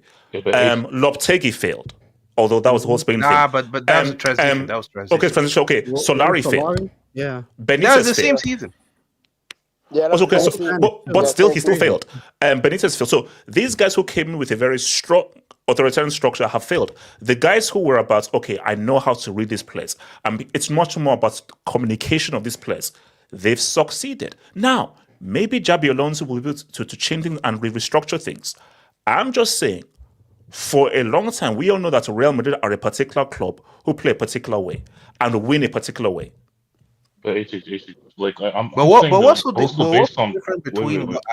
Okay. Barry, what's because you're Barry? What's it? No, I was just gonna say, because when I look at Real Madrid this year and Carlo, So I see that this season they're a bit more structured defensively. Like they're not as weak in that area as it was last season. But I'm saying, so it was also the same team as last season, and you got piped. And so far, you've had a couple of hiccups here and there during the season, but still, you're in a good position in Champions League, and you're still first in La Liga. So I'm saying you have to be professionals, because you can't have the same do it again and again and again, and then you lost. Like, you got battered last season. So you have this new dude.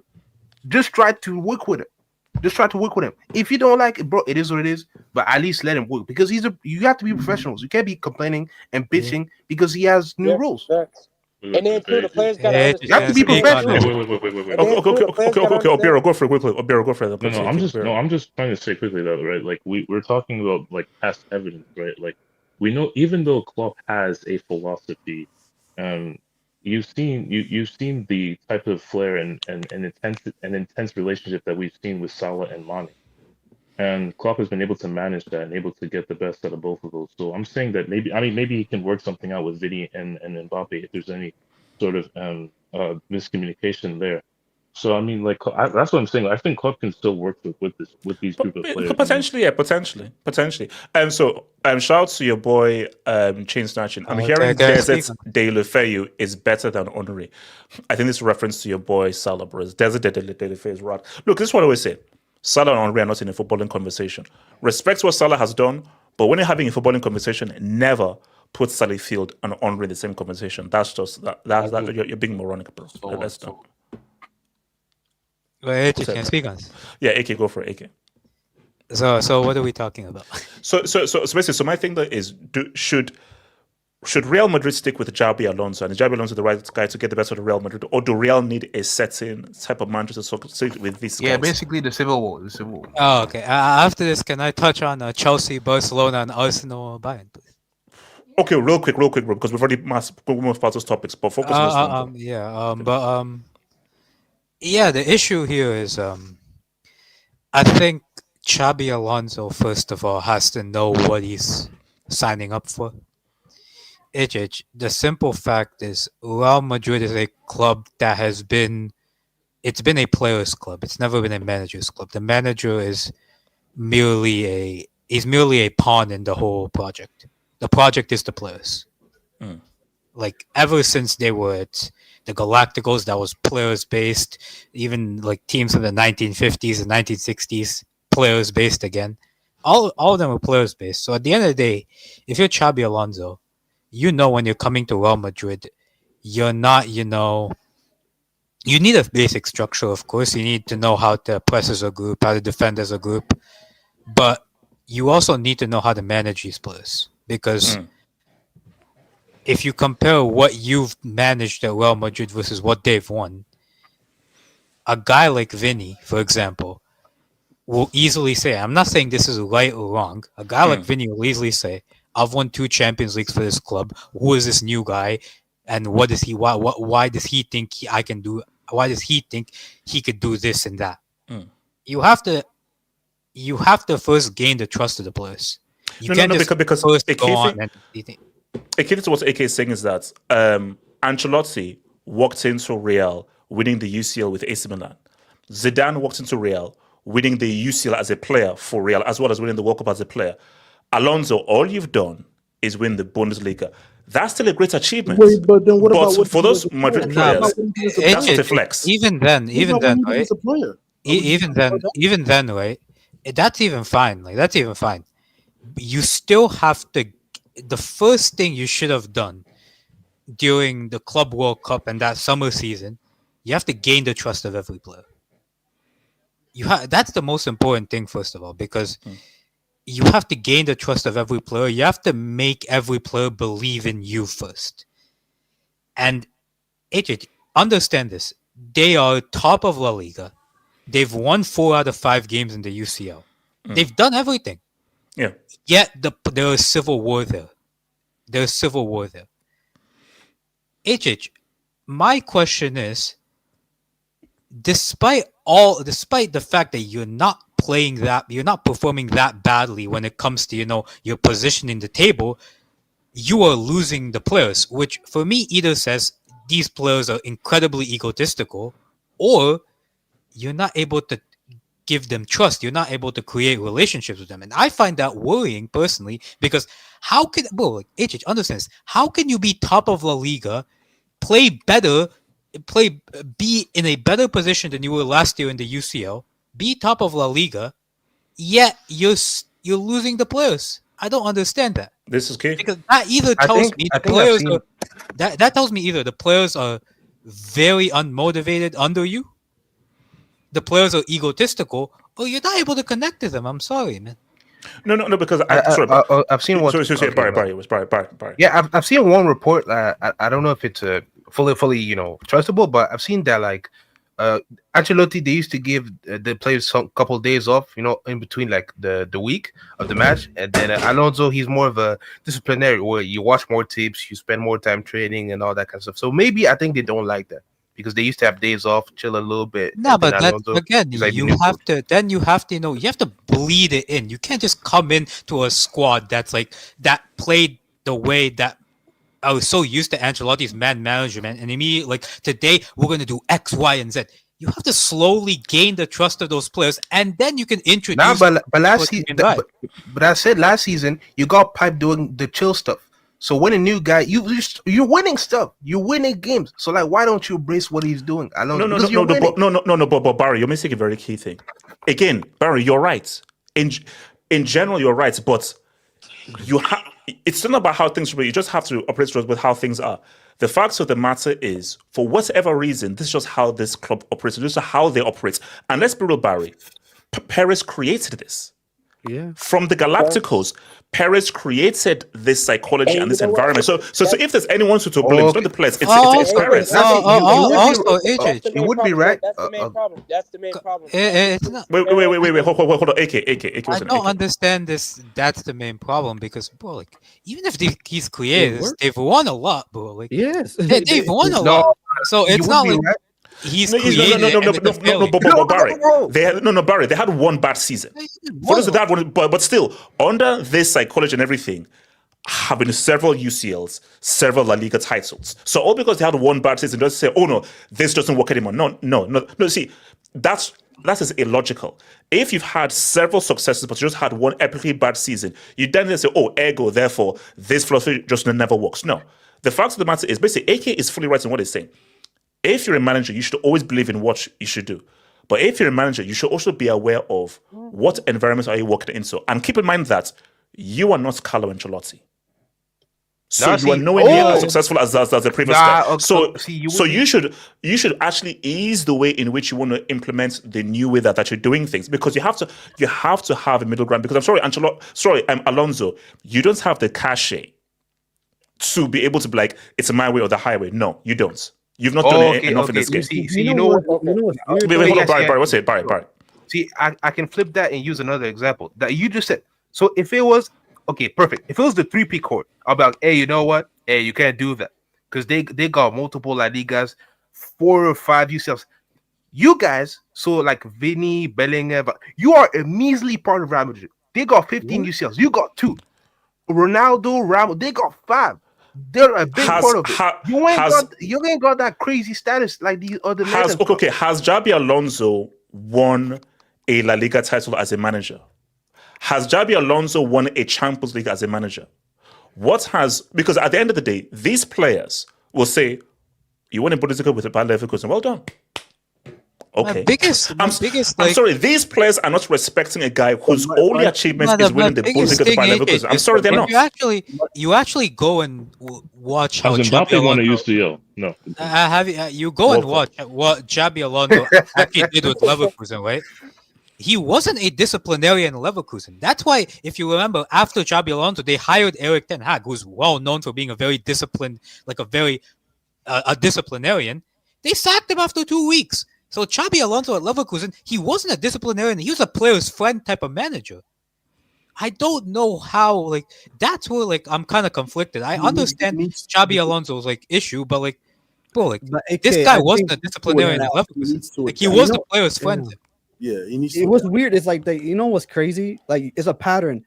I don't know why. And correct me if I'm wrong. I don't think a Spanish manager works at Real Madrid.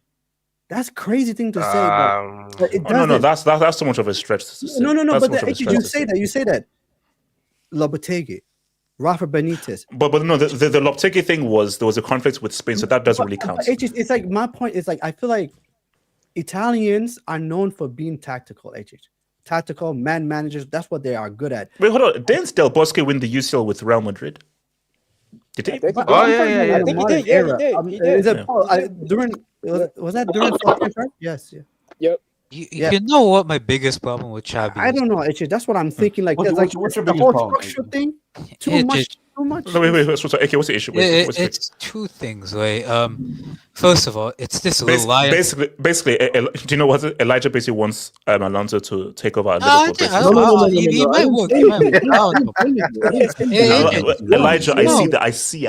No, I didn't say the issue. Hold on. I see with this guy, bro. Like, one thing is like it's not even man management wise; it's tactical, right? Ricardo, you're disgusting. That's disgusting. That was not me, bro. It's this reliance on Arda Güler, bro. Like, I'm sorry, bro. Like, I've watched this guy enough this season to know that, like, if I was to construct Real Madrid's best team, he's not there. He just isn't. AK, does he have a hard on for Mbappe, by the way? Yeah, bro. Like, what did he do today? That pass, bro. He was right. He was 2 on goal, and he tried to pass it to Mbappe. Like, bro, like. They might be lovers.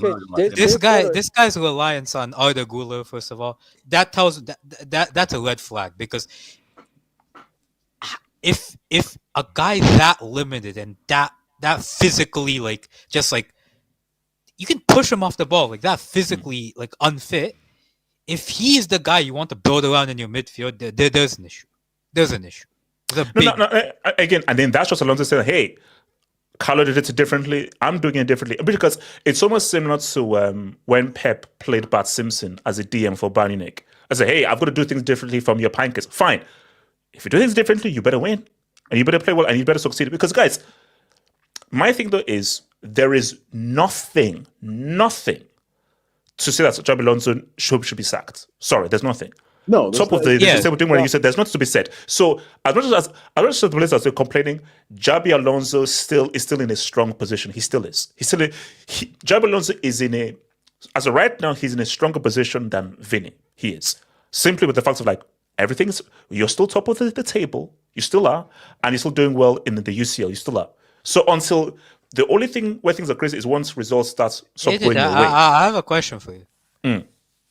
Let's say in an alternate universe, I don't think this will happen. Let's say in a universe of Vinicius leaves Real Madrid. Which 5 clubs would consider him? Wait, HH, before you answer that, once we get that club, if Vinny leaves Real Madrid, I'm going to contact the headquarters of our mighty gates, sell Brady Bad Cobra, and bring all him. Right. So basically, so it says the 5 clubs. Well, you know what? Chelsea Bureau, PSG would be one of them. I say Chelsea can put a cheeky bid in there as well. Bro, I don't think the way because Liverpool do need a left-sided player, bro. I can't lie, bro. And also, bro, Vinny, don't you dare even consider Barca. Don't dare consider Barca. I can't lie, bro. That can't lose money, boy. Bro, you know, if quote unquote Lil bro get Vinny, they might become a dynasty. If Arsenal get Vinny, that might be a dynasty. Vinny at Arsenal would be wild, bro. I can genuinely see it as well. I can genuinely see it as well. If he leaves Real Madrid, I can genuinely see Vinny going to Arsenal. That'd be crazy. But okay, guys, that's real. Madrid don't want to lose Vinicius Junior, bro. They don't. They don't want to lose Vinny. Say what you want, Vinny. This team needs Vinny. This team has amazing players, great players.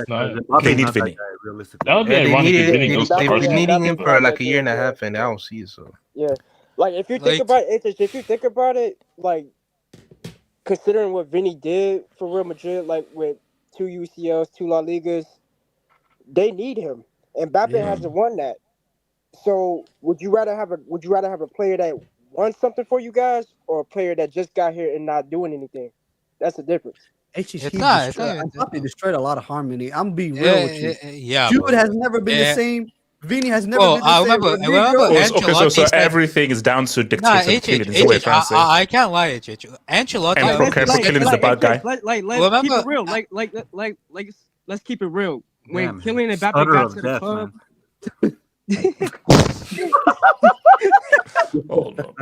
Nah, AK, what's it? AK. I don't know if you remember after they won the UCL, Ancelotti had said something like after they won the UCL in 2024. That looks like a Ancelotti Didi said, corner. I don't know if anybody remembers this, but Ancelotti had an interview where he said like, why did Real Madrid win the UCL? And he said there were no egos in the team. Vinny at that time had no ego. Rodrigo had no ego. Jude had no ego. Cruz had no ego. Everybody wanted the team to win. A certain Frenchman goes there on a free transfer, and suddenly X has ego, Y has ego, Z has ego. By the way, Mbappe has started. Mbappe has started an absolute. How? No, it's not just that. It's not just that. Mbappe has spread his ego. Mbappe has spread his ego virus at Madrid now. Obiora, do you remember when are you Mbappe's little Twinkie, by the way? in that same season for PSG, right? Do you remember the reports that there was like Dembele has an ego, Vitinha, Mbappe said Vitinha's not good at all. Like, get out of here. Think about it, bro. Bro, PSG suddenly got no ego after Mbappe left. Real Madrid suddenly I'm gained telling you, the virus. He is the cause, man. Listen, like they said, the Okay, guys, I'm out. One love.